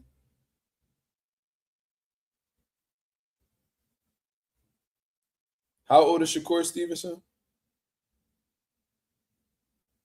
Bud got 9 years on you, nigga. Like, bro, like these niggas weird. I'm trying to tell you, like these niggas are super weird. Like, there's no other way to put it. There's no other way to put it, bro. If they not weird, what is they? So when a fan hold them accountable, they dick riders, they lame. If somebody corrects them for what they feel like somebody did wrong, they haters. If they feel like if a fan feels like one fighter is gonna beat them, they're a hater. You know what I mean? It's like you can't have no opinion that goes against a fighter nowadays because they're gonna associate you with being some type of dick eater or a hater. You know what I'm saying? You can't escape that. If you're not rocking with them, you a hater. If you don't agree with them, you a hater. If you feel like they're gonna lose or if you root against them, you're a hater. Not really, nigga. Y'all niggas, and y'all be thinking y'all that important. Y'all be thinking y'all that fucking important. Like y'all niggas really be moving. Like y'all niggas really think y'all gods or something. Like the whole world, the whole boxing world got to sit around and praise you. Like I ain't gonna lie, I think Shakur Stevenson forced himself on the pound for pound rankings, bro. Remember when he was going around like, man, if I beat Tio, man, that's gonna make me at least top 3, top 2 pound for pound. And he was trying to make a case that he should be higher than any weight. Nigga, no, you don't. No, you don't, bro. And then it's just so crazy that after he beat Tio, they put him in the top 3. Bro, no, Shakur is not a top 3 pound for pound fighter. In my opinion. He's over like I know Dimitri Bivol momentum a little low right now, but that don't take away from what he did. He's not a top 3 pound for pound fighter. How the fuck is he? Shakur got one signature win and we jumping out the window. Like, come on, bro. Stop it. I understand Shakur has all the potential to get to the top of the list. I know that, but man, y'all motherfuckers, these niggas want stripes. These niggas want the stripes without earning them. So yeah, that was a corny ass response to Greg. Greg ain't saying nothing wrong. He brought up something very valid. Y'all niggas, and then the thing is, like, niggas wouldn't be saying that if y'all didn't bring up all this brother shit. If y'all niggas wasn't ducking smoke, niggas would not be talking about this. Shakur deleted because he's a stupid nigga. He be knowing his people probably be telling him, yo, take that shit down, nigga. You sound stupid, nigga. But Shakur the type nigga that he don't like to be told shit. He just want to move however he want to move. He just want everybody to rock with it. I'll never forget after the Artem Haratunyan fight. I think it was the last fight he had with Top Rank. And you know, obviously he beat Artem, right? Like we know that. But you know, you can make a case that he could have done more. And I seen Terrence Crawford trying to give him advice. I forgot exactly what Terrence Crawford said. It was either Terrence Crawford or Andre Ward, or probably both of them, was trying to give him game, was trying to give him some type of advice. Like, yo, man, you should have did this more. You should have did that more. Until instead of Shakur being like, because this is fucking Terrence Crawford. This is fucking Terrence Crawford and Andre Ward, bro. The nigga had Terrence Crawford, Andre Ward, and Floyd Mayweather there to see you, and you did not do. You won, but you didn't show everything. You know what I'm saying? Like, you could have done more. You could make a case that you underperformed. Yes, underperforming is a real thing if you're capable of doing much more than what you've shown. No, I wasn't anticipating a fight. This was back when he was still with Top Rank. And it was either Bud or Ward. I forgot who was telling him that. And he pushing back. Oh, but I was what? I'm like, oh, this nigga Shakur think he know it all. Like, oh, this nigga think he know it all. I gotta go back and find that shit. But he was like, yo, man, like you should have let your hands go a little more, blah, blah. He was like, no, but if nigga, when Bud and Ward talking, shut the fuck up, nigga. Even if you disagree, shut the fuck up, nigga. Who the fuck is you to give them some type of pushback? You ain't do what they did, nigga. You they little bro for a reason, nigga. He was even arguing with the coach. Yeah, the nigga think he know it all. So from then, it's like you can't talk to them niggas. Once they get to that certain type of mind frame where they think they know it all, can't niggas tell them shit and they always in the right regardless of the situation. You got to disconnect from them niggas. You'll never win with them type of people. You're never gonna be able to have like a full transparent relationship with them type of niggas. They know it all, bro. They know it all. I cannot, bro. I done had so many talented fighters walk into my gym and beg me to train them, but I refuse to because they had that type of mentality. I can't do it. That should have drive me crazy, bro. And I'm all about like at the stage of the stage of life I'm currently in, I'm all about protecting my peace, bro. I can't do it. You know what I'm saying? So that's just me. But yeah, he corny as shit for that response to Greg, though. Super corny. You call it a nigga lame? Because he brought up, and I don't even think Greg mentioned his name. I don't even think Greg mentioned Shakur's name. Shakur went out of his way to respond to him, emotional in his feelings. Nigga, y'all the ones who brought up this whole brotherhood shit because we wanted to see you fight Keyshawn Davis. Y'all niggas, he ranked in your sanctioning bodies. Y'all both in the same division at the same time. I mean, y'all was at 35, same time. Y'all was both champions in the same division at one point. And then you was going and Shakur going around saying, oh, can't nobody go undisputed unless they go through me. Well, guess what, nigga? Keyshawn Davis is and you was talking about being undisputed. Keyshawn Davis has a WBO lightweight title at the time. You still about that undisputed shit? All that shit went to crickets. Niggas is willing to fall back on their goals and fall back on their accomplishments to preserve a brotherhood with another nigga. That shit be making me feel like y'all niggas fucking each other. I ain't gonna lie, bro. That shit deeper than brotherhood at this point. I'm telling you, bro, ain't no nigga that I'll ever be close enough with that if we're in the same division, and this nigga's not my biological brother, there's no way that I wouldn't fight them niggas if they call for it. Yeah, he saw his tweet down the timeline. Yeah, I know. Hit dogs holler. That's a fact. That's a fact, bro. We spoke about Abdullah yesterday, bro, and we spoke about Abdullah versus Mark Magsayo. So I'm not speaking on that again. I don't even understand. Like, if you see that we talking about a particular subject, I don't even know why you're speaking about somebody else.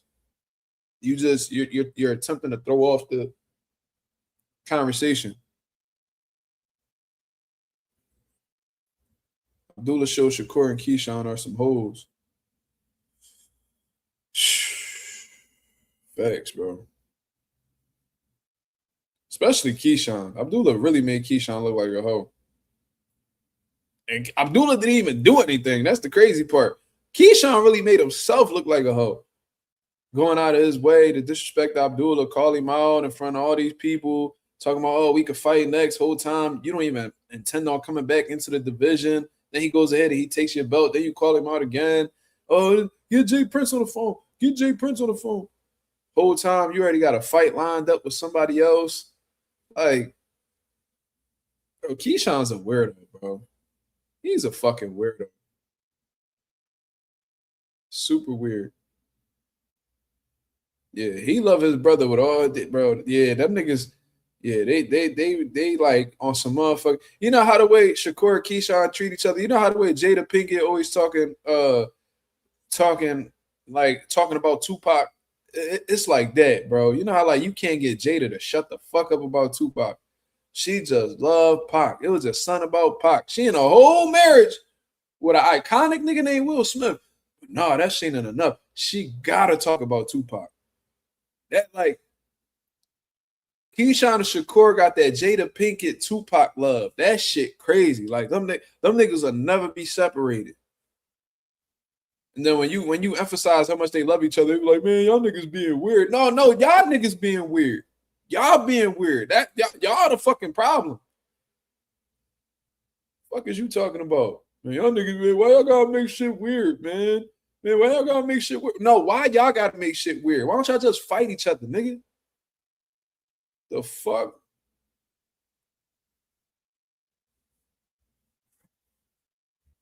But why y'all gotta make us why y'all gotta make it seem like why y'all gotta make it sound gay though? Cause y'all niggas make it sound gay. Y'all make it sound really gay. The Hitchens want to be a part of that shit so bad. Bro, I'm gonna keep it real. I don't know how y'all niggas support Hitchens, bro. I'm sorry. Like I know y'all niggas be like, man, yo, Mark, let Hitchens breathe a little bit, man. Yo, Hitchens, man. And leave Hitchens alone. Man, fuck that. This nigga's like this whole shit going on. This nigga Shakur told Hitchens, and he never talked like this to Keyshawn. So that's how you know he don't respect Hitchens for real. He was like, yeah, nigga, I'm gonna move up to 140 and fuck you up, nigga. I never heard Shakur talk crazy like that to Keyshawn ever. Ever. Never. I never heard him jump out his skin to talk to Keyshawn like that. Ever. This nigga say, yeah, when I go up to 140, I'm gonna beat your ass, nigga, blah, blah. It's smoke, blah, blah. This nigga Hitchens gonna put out a post a little after that. Man, this nigga put together an appreciation post for Shakur. You know, me and my family was gonna get evicted. You know, my mom didn't have the money, so I needed help, and Shakur put me in a commercial.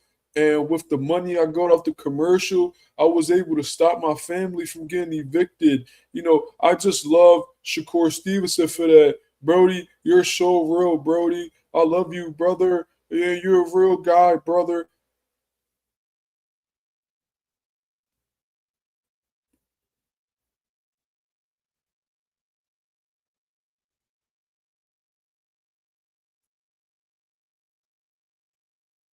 When everybody talking about this brotherhood shit bad for boxing, here go Hitchens putting together a motherfucking essays worth of paragraphs in this motherfucker talking about how thankful he is for Shakur Stevenson. Why are you bringing that shit up now, nigga? And then after this nigga told you he gonna fuck you up, this nigga call you and have you spar like a little nigga, send you to the gym to spar Ray Ford to get ready for a nigga that he don't want to fight. that he promised he was gonna fight if he beat Raymond Ford. Now this nigga just going back on his word. Like Shakur been on some whole shit, bro. I ain't gonna lie. Then he tell that nigga Oshaki, yeah, get my boy, get my little bro Ray an opportunity. You beat Ray, I'll fight you. Shock was like, all right, bet. Went ahead, beat Raymond Ford. Shakur said that he gonna fight him next, and he gonna bring him to Newark, and all of this gangster shit now is just quiet. I'll fight Dev, man. Let me fight Dev, man. I'll fight him, but I'm not gonna fight him at 147. I'll fight Conor at 147, but I'm not gonna fight Devin at 147. Because I'm not really a welterweight. I'll be a welterweight for Conor though. But I'm not gonna be a welterweight for Dev. Dev too big. Conor fought at 160, but Dev, he just too big. But what's the problem with fighting at 144? I think Devin's ducking me. I'm a champion at 140. He's a champion at 47. Let's just fight in the middle. This is one of the biggest fights I've made in boxing. What's the problem? Begging for the fight on Twitter for days. Interviews, 144. Internet, 144. Tweets, 144. So Dev, like, you know what, man? This bitch ass nigga. So at 144, we'll fight. Shakur like, yes. Niggas start making calls behind the scenes and all this shit. Now he talking about, man, they just keep talking, man, leave me alone, man. Just leave me alone, man. Suddenly, this nigga Keyshawn Davis, without having a single fight at 147 pounds and only having one fight at 140, all of a sudden, this nigga becomes the number one challenger for Devin Haney's WBO welterweight title. So now, this nigga Shakur Stevenson coming out here before they mandated it. Yeah, I'll fight Devin, but I'll only do it after he did all this calling out and campaigning for the Devin Haney fight. I'll do it, but only with my brother's blessings. These niggas is fucking hoes, nigga.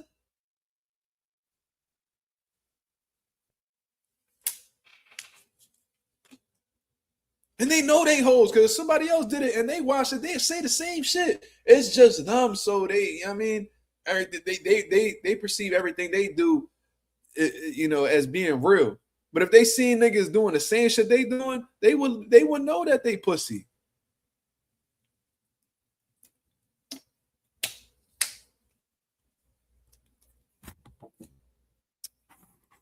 Remember, Keyshawn was about to say something about Shakur. Keyshawn, he's a natural crash out. So one day he gonna curse Shakur out. He already done called Shakur and Hitchens weird in a post and then took it down and shit. Because when Shakur be calling him behind the scenes like, yo, Key, come on, man, we brothers, man. I love you, man. You can't be putting up posts calling me weird like that, man. Cut it up, man. We brothers, man. We in this shit for the long run. I love you, bro. Keyshawn like, you know what, Core? You right, man. Hang up, deletes the post. They all good. This nigga was like working out. Keyshawn was like, man, Shakur keep taking all my fights, man. Shakur keep taking all my fights. And, he took the Teofimo Lopez fight from him, man, and ain't asked for his blessing at all. But all of a sudden, he want to ask for a blessing to fight Devin Haney. Strange. So then Keyshawn like, man, we gonna spar at Jay Prince gym.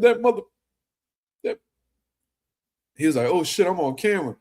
Keyshawn try to play it off, start dancing in front of the camera. Nigga, nah, we know Keyshawn ain't stupid. You know Shakur, nigga.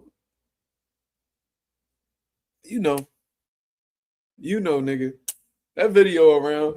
Keyshawn was like, man, Core trying to take all my fights. He trying to take all my fights. That motherfucker. Niggas start hitting the Dougie and shit.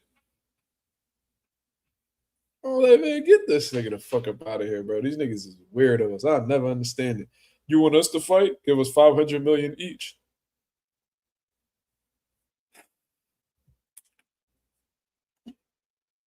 Hoes.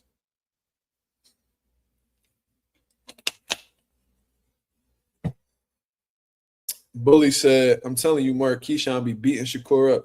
I actually know somebody that be in a camp. I low key want to ask him. That's my guy. He keep it so real too. I'm gonna find out. I'm gonna find out. I know he was in. I know that the dude that I know was in Shakur's recent camp. He was there the whole camp too for Teofimo. And I know that Keyshawn sparred Shakur for that fight. I'm gonna see. Maybe Shakur do be maybe Keyshawn do be beating up on court. Somebody getting beat up for sure. But I feel like Shakur be more pressed on the brother shit than Keyshawn do. So, like I said, Shakur got a system. See, Shakur done had interviews where he said, "Oh, the day before my fights, I would sit back and watch all of my guys. I would watch all of my opponents fight, and then I just study them. I study them, and then I just figure out a way to beat them." Right? And then he sparred everybody and their mom, and he'll spar them, he'll spar them till he figured them out. Once he feel like he figured them out, he'll move on to the next one. Bro, there's not many people walking this earth right now that Shakur hasn't sparred. I'm surprised I ain't sparred a nigga. Back when I was boxing, this nigga was in Philly every other weekend sparring, or every other week sparring. I remember Shakur had like this Dodge Challenger when he first signed with Top Rank. He used to be in Philly all the time at Boots Gym. Nigga done sparred Boots. Bro, he sparred everybody, bro. Nigga sparred everybody. So, and I think that's because this nigga just storing data. This nigga just processing information. Just in case we fight, I don't know exactly what they expect. Shakur he's slithery like that, man. You know what I mean? So I think that he's built this little brotherhood around him to keep him on point. I think that he grew such an attachment to Keyshawn Davis because Keyshawn actually has some things that, you know, offset a lot of Shakur Stevenson's skills, possibly. And he was like, you know what, man? Let me keep this nigga close because if I don't, he may be a problem for me in the future. And because they don't spar so many rounds, there's not many people that know Shakur like Keyshawn. So why would I ever be at odds with this nigga when he know me better than anybody? And if he calls me out to fight, I'm gonna have to take that smoke, and that may be a very tough fight for me. So it'll be in my best interest to keep Keyshawn around because he's sharp enough to keep me sharp and then keep me ready for all these other fights. This nigga Shakur has a system. I'm trying to tell you. Raymond Ford, very talented, a lot of potential, very sharp fighter. Shakur gonna add him to the team. You know what I mean? Could spar him just to keep him on point and shit like that. Hitchens, you know, he used to use Hitchens for sparring as well. He got a whole staff of fighters that he could use at his disposal to get ready for fight. He keep them around to keep himself on point. He does it for his own benefit. It ain't because, you know, Keyshawn really his brother. No, Keyshawn's a fucking threat to him. I feel like. You know what I mean? He feels like he's a threat. Keyshawn has some abilities, you know, and Keyshawn knows him very well. He knows his tendencies. He knows what he brings to the table. He knows what he likes, what he doesn't like, what makes him comfortable, what makes him uncomfortable. Let me keep this nigga around for my own benefit. Because the last thing I want to do is make this nigga my enemy. He know me too well. I'm trying to tell you. He pimping these niggas. He make them feel good with this whole brotherhood shit. Nigga, boxing the loneliest sport in the world. Y'all niggas is not about to change that. Yeah, Tank was this guy at one point. Yes, he was. Yes, he was. But once somebody start to do better than him, then he associate them with being foes, the enemy. You feel me? Keyshawn hasn't been doing better than Shakur as of lately. So as long as you not surpassing him or doing better than him, he cool with that. But the moment that you become this superstar, or you start racking up them names and start climbing up that pound for pound list, you start getting more attention to him, you start making more money than him, I bet you I'm willing to bet whatever. If this nigga Keyshawn is, let's say Keyshawn beat Devin Haney, right? Then he go ahead and he start unifying 47. He start climbing up that list. He get a lot more buzz. He become this superstar. And you know what I'm saying? Because Keyshawn already on his way. He already selling tickets in Norfolk and all of that from what I heard. You know what I mean? Like he a name over there. So if he go ahead and he beat Devin Haney, stock gonna shoot through the fucking roof. If he unify 147, beat them guys, like people gonna really start paying more attention to him. He gonna be a more popular name. He might overtake Shakur Stevenson in popularity. Watch how Shakur Stevenson don't like that shit. Shakur too much of a competitor for me to believe that this nigga loves him so much that he'll be okay even if the nigga do better than him. I don't believe that. If you believe, and if he really believes that, like if he really does that, he not the competitor I thought he was. Because ain't no way, brother or not, if you enter around my division, I'm gonna be okay with you doing better than me.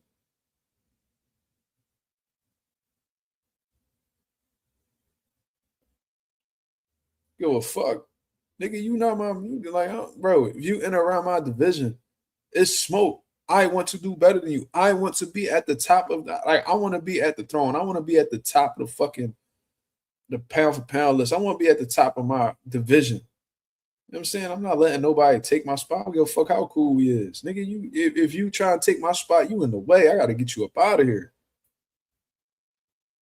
Shakur said that Keyshawn is gonna cook Devin. He better hope. He better hope. Because you already was acting funny with Dev. If he go ahead and he whoop on Keyshawn, then he call you out, you gotta do something. But then, you know, Oshaki went ahead and beat Ray. Then he called out Shakur. Shakur still ain't fighting. Or at least make that at the top of his list. Shakur ain't got nothing going on right now. From to my knowledge. Who you gonna fight? Bully said Tank said he's the one that told Shakur and them not to sign to Floyd. I mean, he may have told him that, but that don't mean that Shakur was going to sign with Floyd. He might have told him, yo, don't sign with Floyd. He probably wasn't going to sign with him anyway.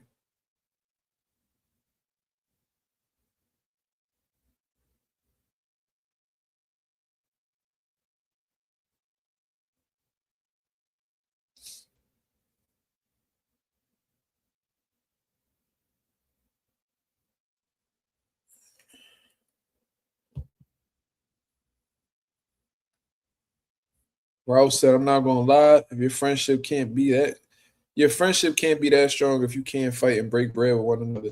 Yeah, because one of the concerns is, man, it's gonna be weird. Like, you know what I mean? Like it's probably gonna destroy our relationship. Bro, if a fight between y'all is gonna destroy your relationship, y'all wasn't that cool in the first place. And that's just what makes me think even more that this relationship is just for Shakur's benefit. Or maybe both of their benefit. I don't know.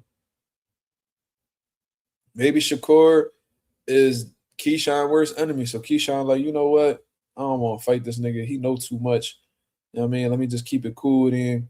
You know what I mean? I'm gonna let this be the only nigga I won't fight because he's a real risk to me in my career. And maybe Shakur feel the same way. Maybe they both feel that way about each other. So they just want to stay friends because that's a lot less stressful than being against each other. I don't know. It's something. It's gonna come out though. The real reason, it's gonna come out. They gonna end up having a falling out. You know what I mean? Trick said, "Are you gonna attend the Richardson Hitchens and Berlanga fight in New York?" Fuck no.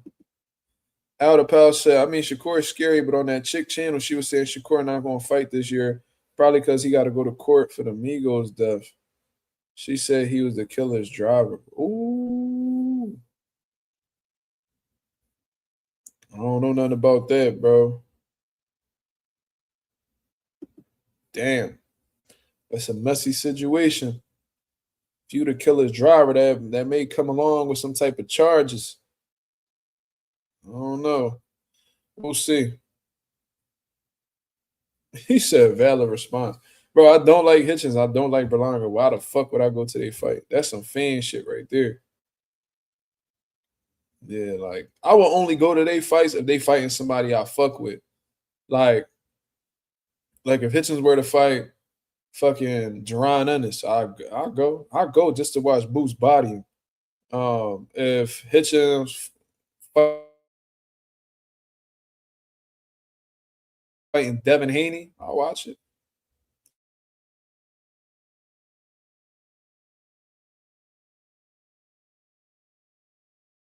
fight like a if he fought somebody I like a Caleb Plant. Like if he was a fighter Caleb Plant, I'll watch that shit. I'll come out and watch it. It got to be somebody else that I fuck with, like a Diego Pacheco. I like Diego Pacheco. Hamza Shiraz rematch. I'll definitely come out for that. You know what I mean? Shit like that. But yeah, I don't like them dudes, bro. I don't know. And people be like, I had a motherfucker tell me, "Oh, you just man, you don't fuck with New York niggas." No, it just so happens that the niggas who represent New York right now, they corny. You know, I fuck with Bruce Carrington, but that's about it. Everybody else, they corny to me. Like Hitchens is corny. He turkey. Like he already done exposed himself. Berlanga, nigga's delusional. Super delusional. He think he way better than what the fuck he is. He think he a fucking superstar. And this nigga just lacks accountability. Like he just don't want to admit to the fact that he's a fucking average fighter, bro. With some punching power. Yeah, I had Shushu on my channel. Yeah, facts. Hell yeah. And that was a great fucking interview. Bruce Carrington is a great interview. Well spoken, intelligent. And I said he the best fighter from New York right now. I've been saying that. And definitely the best fighter from Brooklyn. I was telling everybody, listen, bro, y'all niggas keep hyping up Hitchens. I said the best fighter from Brooklyn is right now is Shushu. You know what I'm saying?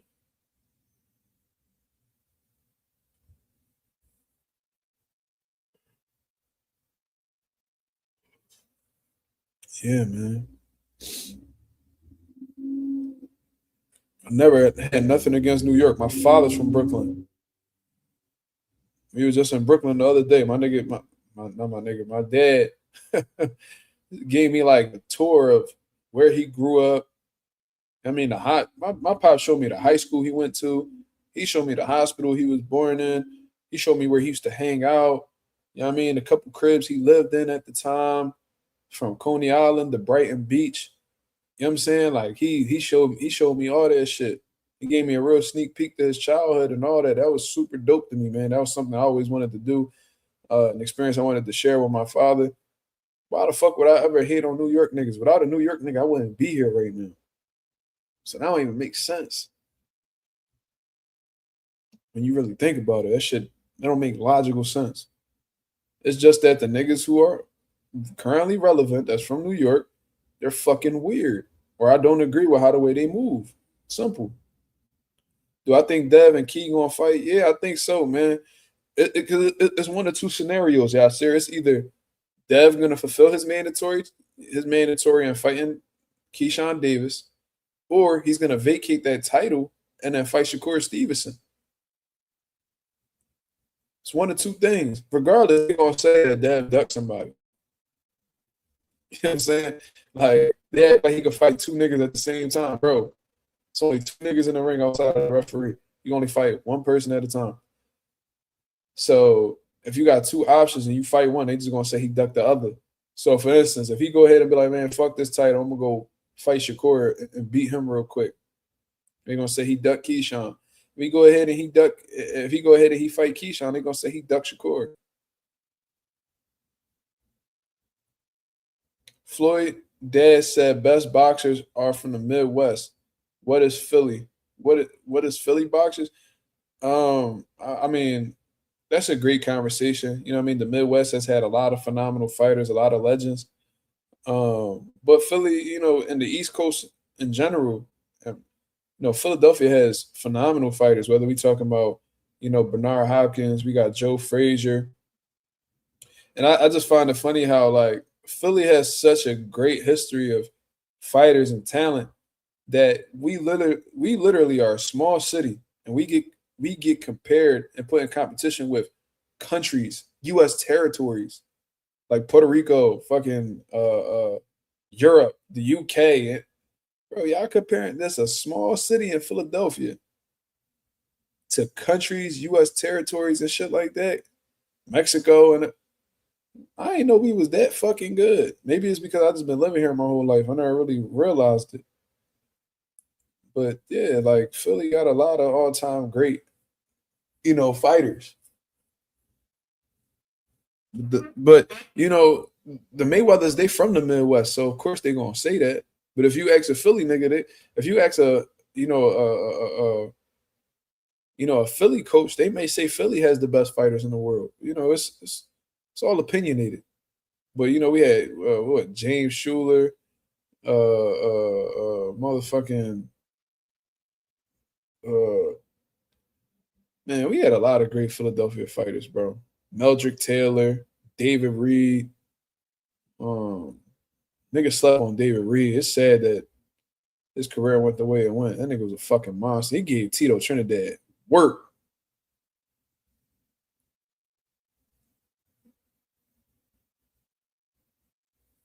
Philly had good fighters. Best one, Hopkins. I agree. I always said B Hop the greatest fighter from Philadelphia. Greatest fighter of all time for Philadelphia.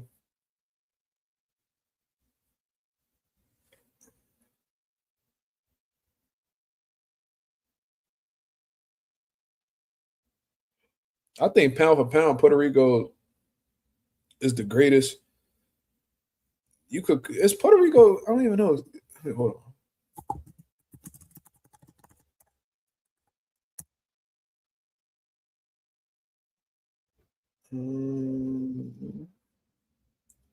Puerto Rico is like pound for pound one of the greatest,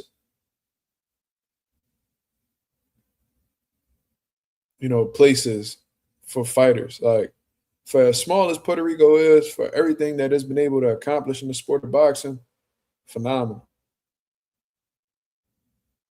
You know what I'm saying? Like youngest world champion of all time comes from Puerto Rico, Wilfred Benitez. For the longest, I think Puerto Rico is the only country that had. I can't. Puerto Rico is not a country. Uh, Puerto Rico is one of the only places in the world that has had a world champion in every weight class, in every weight division, from 105 pounds all the way to heavyweight. You know what I'm saying? Shit, that little rivalry we got going on with Mexico, Puerto Rico leads in world title wins. Like, people don't even understand that shit. So, Puerto Rico, and I'm sure there's a lot of shit I left out. They've done some historic shit. But for Puerto Rico to be that small and be considered one of the greatest boxing places in the world is crazy. And for them to accomplish everything, PR had the most world champions per capita. Yeah, I remember reading that too. That is true. Like that's insane. You know what I'm saying? That's insane. And there's so many more champions that's on the come up right now. At one point in time, I think Puerto Rico had like, before Xander lost, what was it, like four unified champions? It was Xander, Oscar Collazo, that one kid, he's in a small, I think he's in a small, I forgot his name, man. He just became unified too. Dark skinned Rican dude. And then you got Amanda Serrano. There's so much talent coming up in Puerto Rico right now. There's this kid named John Goomba or some shit like that. Rene Santiago. Thank you, thank you, thank you. I forgot what his nickname was, but uh, you know, there's this kid named John Goomba in Puerto Rico right now. I think he won like 50-0 before he took his first loss overseas. Um, that kid's gonna be a problem. He's still young as hell, but just he's ahead of his time. If they move him correctly, hopefully somebody like Top Ring gets him. That kid could fucking fight. That kid could really fight, man. Ohio, Michigan, PA, New York got the best fighters in the USA. New York kind of low. I ain't gonna lie. Michigan kind of quiet right now. Um, Ohio doing their thing. I mean, like Michigan got Clarissa Shields. They used to have Tony Harrison. Alicia Bumgarner's from Ohio, right? She's from Ohio.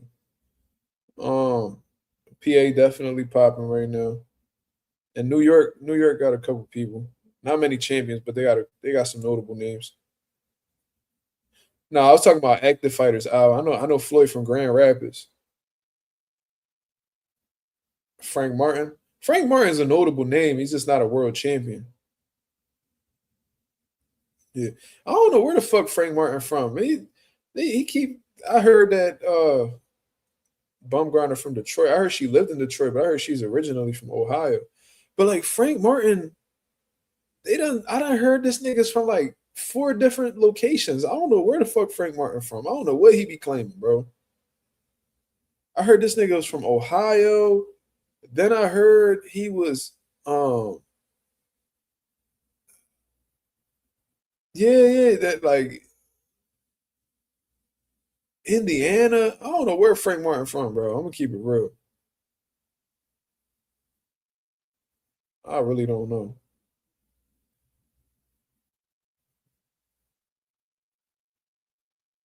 He said Frank Martin sucks.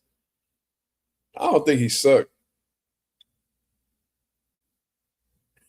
I don't think he expected Nair to be as good as he was, though. I think it was a little underestimating on Frank part. That was a great fucking fight, though, man. Nair versus Frank Martin was a great fight. I really enjoyed that fight. Oh yeah, Cali definitely. Yeah, Cali definitely got the fighters right now. Texas doing their thing too. Texas at one point, Texas was like on top. Them niggas had the Charlo brothers. They had Earl Spence. They had Virgil running around. Right now they got Earl's still around. The Charlo's still around. Bam, Virgil. Did I say Virgil already? And Texas doing their thing. Texas definitely doing their thing. And Oshaki.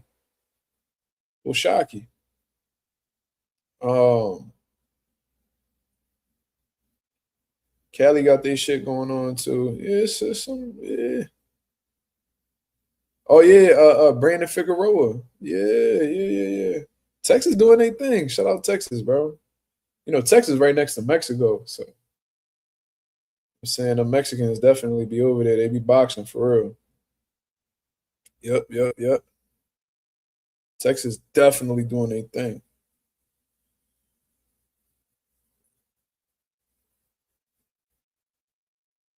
Shit, Texas probably got the most popping right now. To be honest with you, I feel like Philly right now.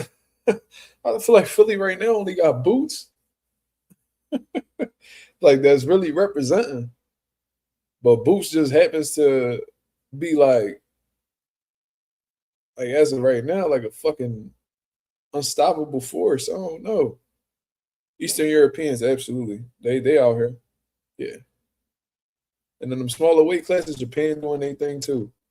Shout out to my Japanese brothers and sisters.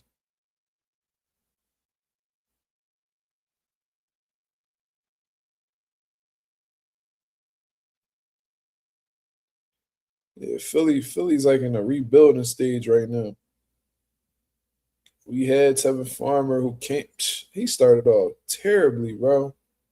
Well, he started off his career like he had like four losses early on in his career. Started taking the shit serious, started building, became world champion, had multiple title defenses. We had Stephen Fulton. You know what I mean? We gotta see what's up with him. I don't know. Stephen Fulton was disappointing, man. Fulton really was doing this thing when he got a hell of a resume too. From the beginning of his career all the way up. Brandon Figueroa twice, Angelo Leo, who came back and became world champion. Uh what the fuck is his dude name? Roman. I forgot his first name. Did well with him. Fought Nayu and NUA. Fought Oshaki. You know what I'm saying? Like it's just I think Fulton just got a little too comfortable, man. I be trying to tell these niggas, bro. You know what I mean? Because like the cool thing in Philly to do nowadays, especially if you're a fighter, is to go chill with Danny Garcia, bro. Leave Danny Garcia the fuck alone. If you are somebody who is still attempting to be hungry, still looking to attempt to do great things, accomplish and you know, how can I say this? If you're still goal oriented as a boxer, if you're still attempting to be hungry, make big fights happen, get big wins, bro, stay away from these successful retired niggas, bro. Like, stay away, bro. There's no reason for you to be around niggas. See, like Danny could have his fun. Danny done accomplished everything he needed to accomplish. Danny done made a shit ton of money. He done made great investments, properties, businesses. Danny done did great shit with his money. He never needs to box again. There's no reason why you should be chilling with this nigga. If you hang around all these complacent, like satisfied, you know, belly filled type motherfuckers who's successful and got everything going on, bro, and they're engaging in things that's not good for boxing, you're gonna follow his lead and then go ahead and do stupid shit yourself. Like, I know young niggas that's just coming up in their career chilling with Danny, and bro, like these niggas is they're not gonna end up in a good position. They're not gonna end up too well. Why are you as a fighter chilling in Danny Garcia's bar, drinking and partying, fucking around with bitches, and you got fights coming up? Why are you doing that? That is the dumbest shit in the world that you could do.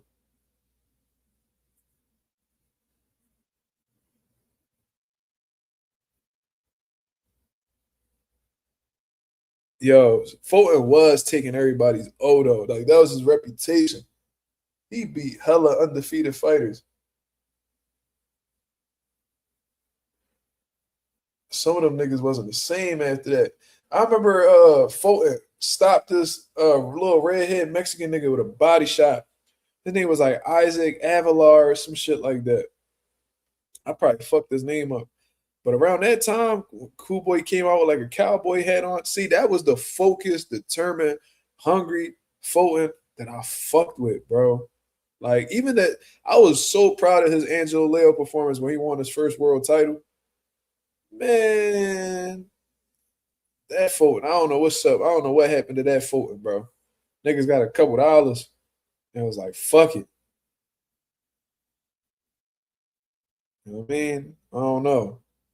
Niggas gotta get their shit together. I mean, before fighting on Earl Spence undercard, I don't know exactly how well prepared he's gonna be for that fight, but we'll see. And I seen that Stephen Fulton's ranked in a sanctioning body at 135. Why? Why? What business you got at lightweight, bro? You ain't even had no business for real being at 130. You little. Like, I don't know who be telling Fulton that he could, like, I don't know what he be telling himself. Ain't no reason why you should be fighting at 135, bro. You are way too small.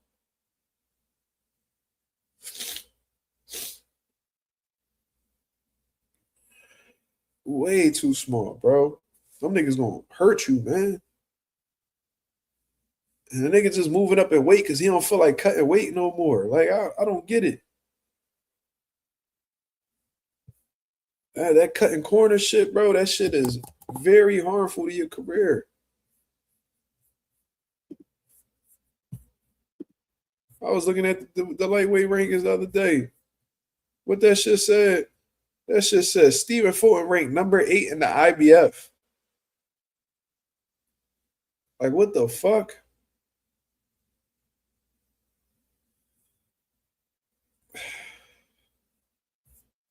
Crazy to me. Them Japanese boys tough. They knock out everyone. I mean, not just Sasaki. He ain't knocking nobody. He getting put to bed. You know what I'm saying? Them Japanese niggas be getting put down too. Don't get it confused. Shout out to my Japanese brothers though, man. They definitely be snapping. They got good boxing culture over there. I don't really agree with that whole that samurai shit they on. You know what I mean? Taking punishment to prove that you a warrior. I don't agree with none of that. This boxing shit too dangerous. This shit too real to be subscribing to that type philosophy. But I mean, more power to you. I don't know. More power to them, man. Konnichiwa, whatever the fuck they be saying. They say that the Japan boys might be packing them gloves. Well, they allow stacking. You know what I'm saying? But certain parts of the US allow it as well.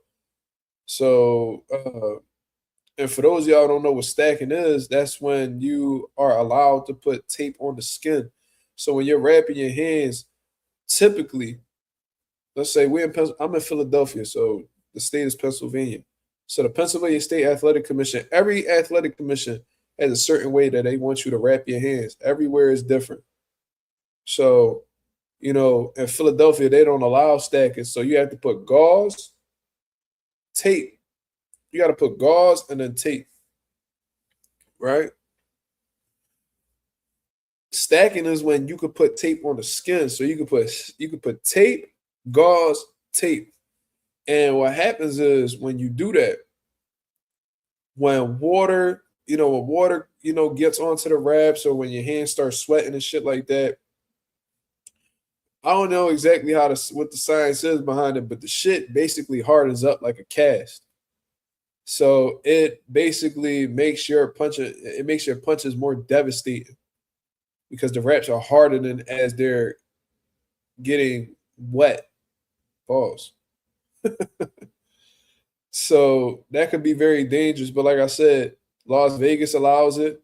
A lot of people were complaining that Buds was stacking in the Earl Spence fight. Guess what? They allow it. So you can't necessarily say it's wrong. They support stacking.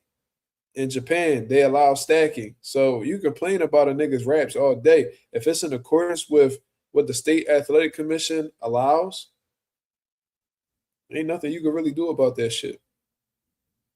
So Konnichiwa means hello. Konnichiwa, bitches. Yeah.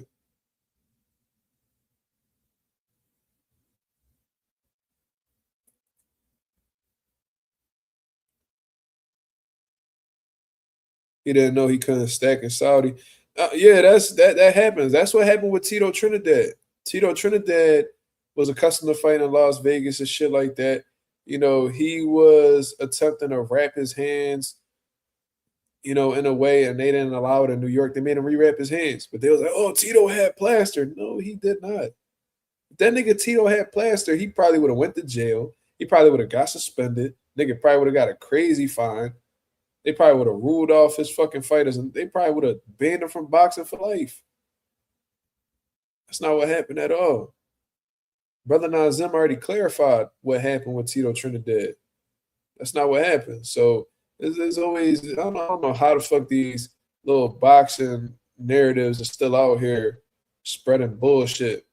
They got hating ass niggas like Fernando Vargas still out here. Man, I'm telling you, he had something in his raps. No, nigga, you try to bang with Tito Trinidad and you came up short, nigga. That's what happened. He gave you your first L, and you were never the same after that first L. So you've been bitter about it ever since then. So you want to use this whole plaster narrative to try to make it seem like, oh, the reason why you fell off is because you got done dirty. No, you got your ass whooped fair and square, Fernando. You were too young for that step up, and you paid the price. I hope you don't allow your son Emiliano to do the same thing. You better not throw him in there with no killers no time soon, because he might end up being another you.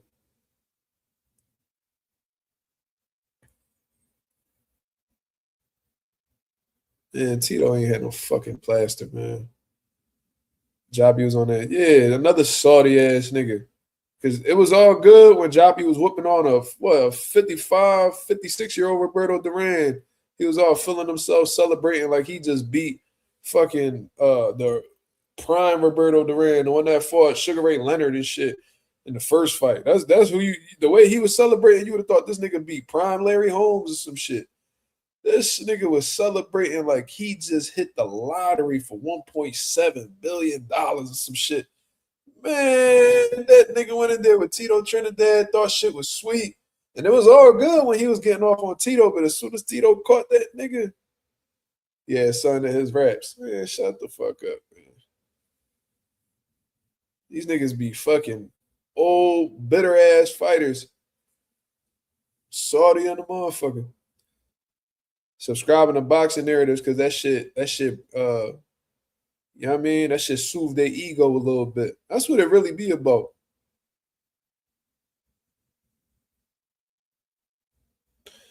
Which beating was worse, Vargas Tito or Boost Xander? Vargas Tito for sure. Nigga, Vargas got his ass whooped for 12 rounds. So, you know, Fernando fought back, but all that punishment he took in them 12 rounds, bro, that shit destroyed his career. That's what Fernando pissed about. So, and plus Tito was being dirty. He hit Fernando with some low blows. And whenever Fernando would have a moment, Tito would hit him right down there. Boom. And that was intentional. You know, so motherfucker get a little bit crazy on you. You gotta slow them niggas down. That's a dirty tactic, but fuck it, it's a fight. You know what I'm saying? So Fernando was on top of the world. He was like the youngest junior middleweight champion of all time at one point. He probably still is. I don't know. He was feeling himself. He thought he had what it took to beat Tito. He was talking crazy to Tito the whole lead up to the fight. Blah, blah. He doing all this chatting. Tito beat the dog shit out of this nigga for 12 rounds. Stops him in the 12th round. He was never the same after that. This nigga was having speech issues and everything. Nigga had like a Tim Bradley, Provatnikov situation. He's not the same. You know what I'm saying? So then this whole Tito Trinidad rap shit, you know, plaster shit started going on after the B-Hop fight and all that. And he was like, that's what it was. Because, you know, he was bitter all them years. He just couldn't accept the fact that Tito fucked him up. So he was like, oh, yeah, that's what he used against me. That's what he used against me. Man, nigga, stop it, bro. Y'all niggas was not saying that shit before. Why the fuck is y'all saying that now? I just never felt a punch like Tito's before. Nigga, Tito was one of the biggest punchers of this era. What do you of his era? I seen a fucking video when Tito was a young bull, right? He stopped some nigga, right? The bull had his hands up. The fucking Tito hit the nigga with a left hook and literally put a dent in the nigga's glove. I never seen no shit like that in my life. The nigga had wraps on with a fucking glove. He had his hand up like this. Tito punched this nigga's glove and put a dent in the glove. How the fuck you doing that? Like, what the fuck? I seen Tito hit a nigga on the hip and broke his hip bone. Go watch the fight, Tito Trinidad versus Rodney Moore. Rockin' Rodney Moore. Tito hit this nigga with a body shot and broke his hip bone. Tito retired a lot of niggas too. He either ruined their career, they was never the same, or they retired shortly after the fight.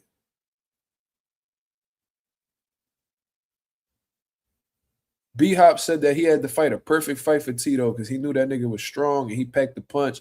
And if he got lazy in there, that Tito could knock him out. So he said he kept his right hand super tight. Like he did not drop. Just like how I told Rolly to do with Ryan Garcia. He kept his hand super tight. He didn't drop it throughout the entire course of the fight. Right? And he said that from Tito hitting him with so many left hooks on the gloves, he said that when he took his hand, look, and this was after the hand wrap controversy, right? They want you to believe, oh, it was plaster. That's why he was punching like that. B-Hop said he took his gloves off, he took his wraps off, and he said that his arm, his hand, his whole hand, all the way down from blocking them left hooks, the nigga had welts all down his hand, like his back of his hand was bruised and covered with welts from catching them left hooks from Tito. Tito was a fucking animal, bro. Bivol said something similar after fighting Canelo, I believe. He said that he was sore because Canelo kept punching his arms and shit like that. Yeah, bro. I've seen sparring sessions get stopped from fighters punching other fighters' shoulders, and to the point where fighters couldn't lift up their arms no more. That shit happens, bro. That's why the Mexicans be like, yo, just punch anywhere. They gonna feel that shit. Shoulders, forearms, hips, all that shit. They gonna feel that shit.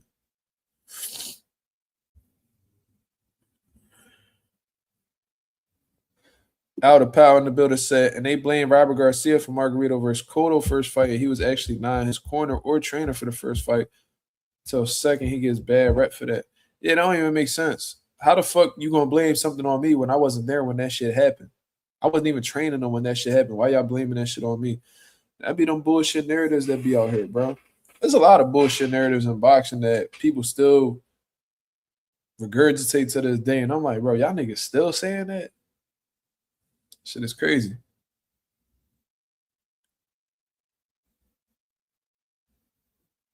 And it's like y'all just be saying shit and y'all don't even do no research. It's like, bro, how y'all so loud and like, but be so wrong? Like, I don't be understanding that shit. Like,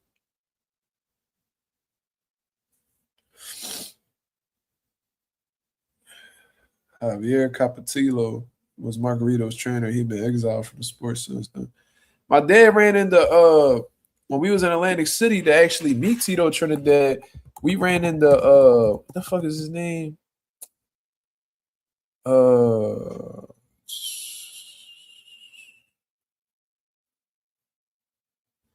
we ran into Louis Resto, I believe. You know that nigga is he's permanently banned from boxing. I think.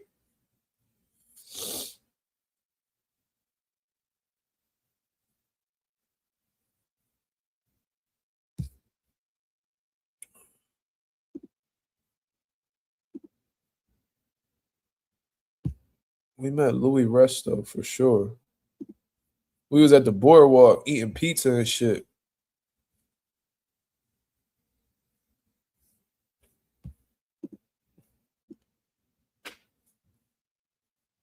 My dad was like, "Yo, that's Louis Resto." I'm like, "What?" He's like, "Yeah, that's Louis Resto over there." And my dad came up to him. My dad came up to him and he looked like all nervous and shit. I'm like, damn, I kind of felt bad for that nigga. Like, I know he did some fucked up shit, but I felt bad for him, bro. It was like the nigga did his time. You know what I'm saying? Like, I know he did something fucked up, but bro, he ultimately was the reason why the dude Billy Collins ended up destroying his life and ultimately ending it. Um, but you can see it, man. Like Louis Resto just looks so uh scared, and I'm like, why are you here?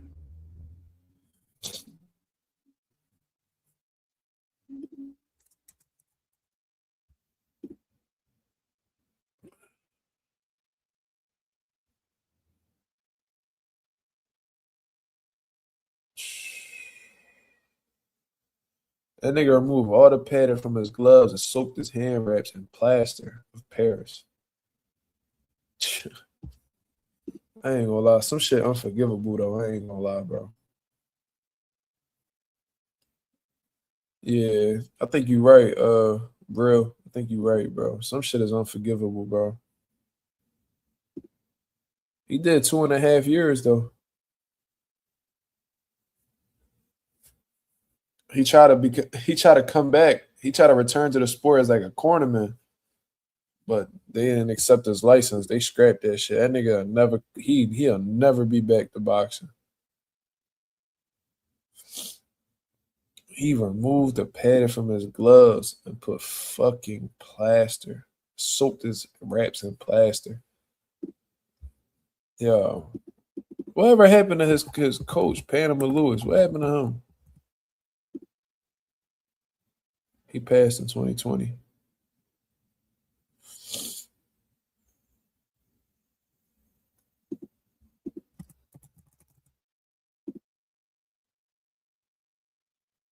Yeah.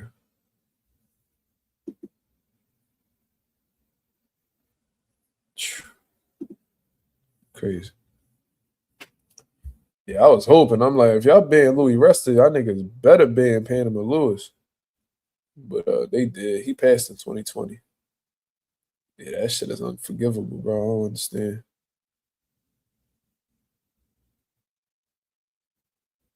He trained he trained Aaron Pryor too. First bout with Alexis Arguello. Ain't that the nigga who was like that black bottle? Is he the one who said that black bottle shit?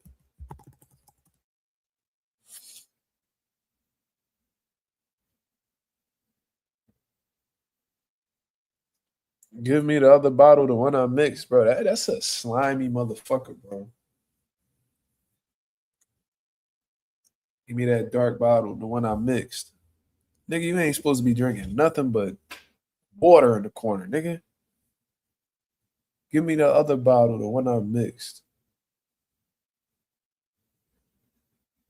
Pryor swallowed the mysterious dark mixture and surged into a 14th round with renewed energy, ultimately knocking out Arguello.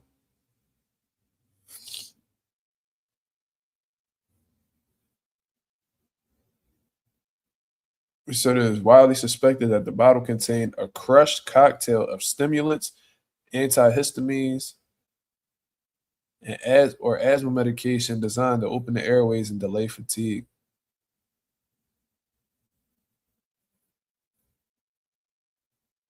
Louis Resto stated that Lewis would regularly crush asthma pills into water, claiming it would make your lungs open up. What a fucking piece of shit, bro.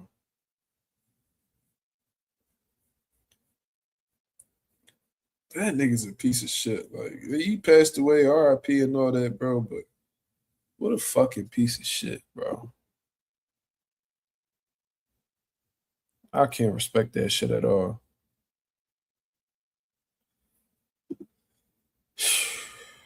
Crazy. Now I'm about to just do all this research on this shit, man. But I'm gonna get up out of here. I appreciate everybody that came through and show love as always. I gotta get up early for this haircut, so I look like a brand new person tomorrow. Thank God. Um, but if y'all could do me a favor and hit the like button on the way out, that'd be very much appreciated. I'll be back at y'all with another live to currently discuss what's going on in the sport of boxing. You know what I'm saying? Great live today, man. Thank you very much for tuning in. This is Marcus Rosa, aka Mazuma TV. Hope you guys have a blessed, beautiful night. I'm up out of here. Peace.